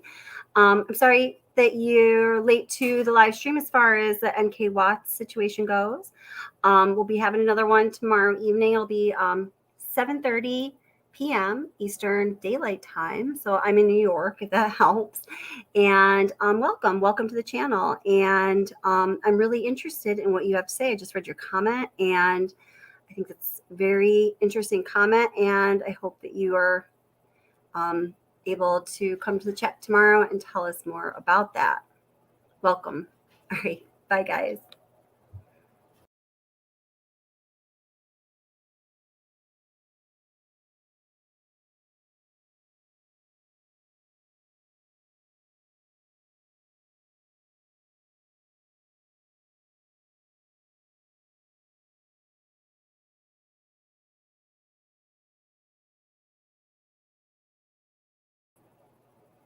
Oh, by the way, I keep coming back. A Curious Rose, I don't mind if you mention like that you're going live later or tomorrow or whatever in chat. Like I don't mind that at all. I guess I feel like I'm a little different from other channels in that regard. It just doesn't bother me. And it's not that I want all the views or whatever to myself, but even if I did, there's literally infinity views out there for channels. So, and I want you to be successful. I want all of us to be successful. So that's always okay with me, just so you know. Something else I was going to say to you, but I can't remember. Oh, and there's this new like redirect feature where you can like redirect people to, I think it has to be a live after your live stream. So maybe we could do that too, Curious Rose, if we want to set up live streams like that, so it could direct people to you know. So Kelly, sorry I got off topic. You did well just saying, oh, thank you very much. No, you're good. You're great. No, it's all good. All good. I'm glad you could make the live stream, Double R, and I hope to see you tomorrow, if possible, or super soon. Hopefully tomorrow. All right. Bye, guys. I'm going for real this time. Thank you, moderators.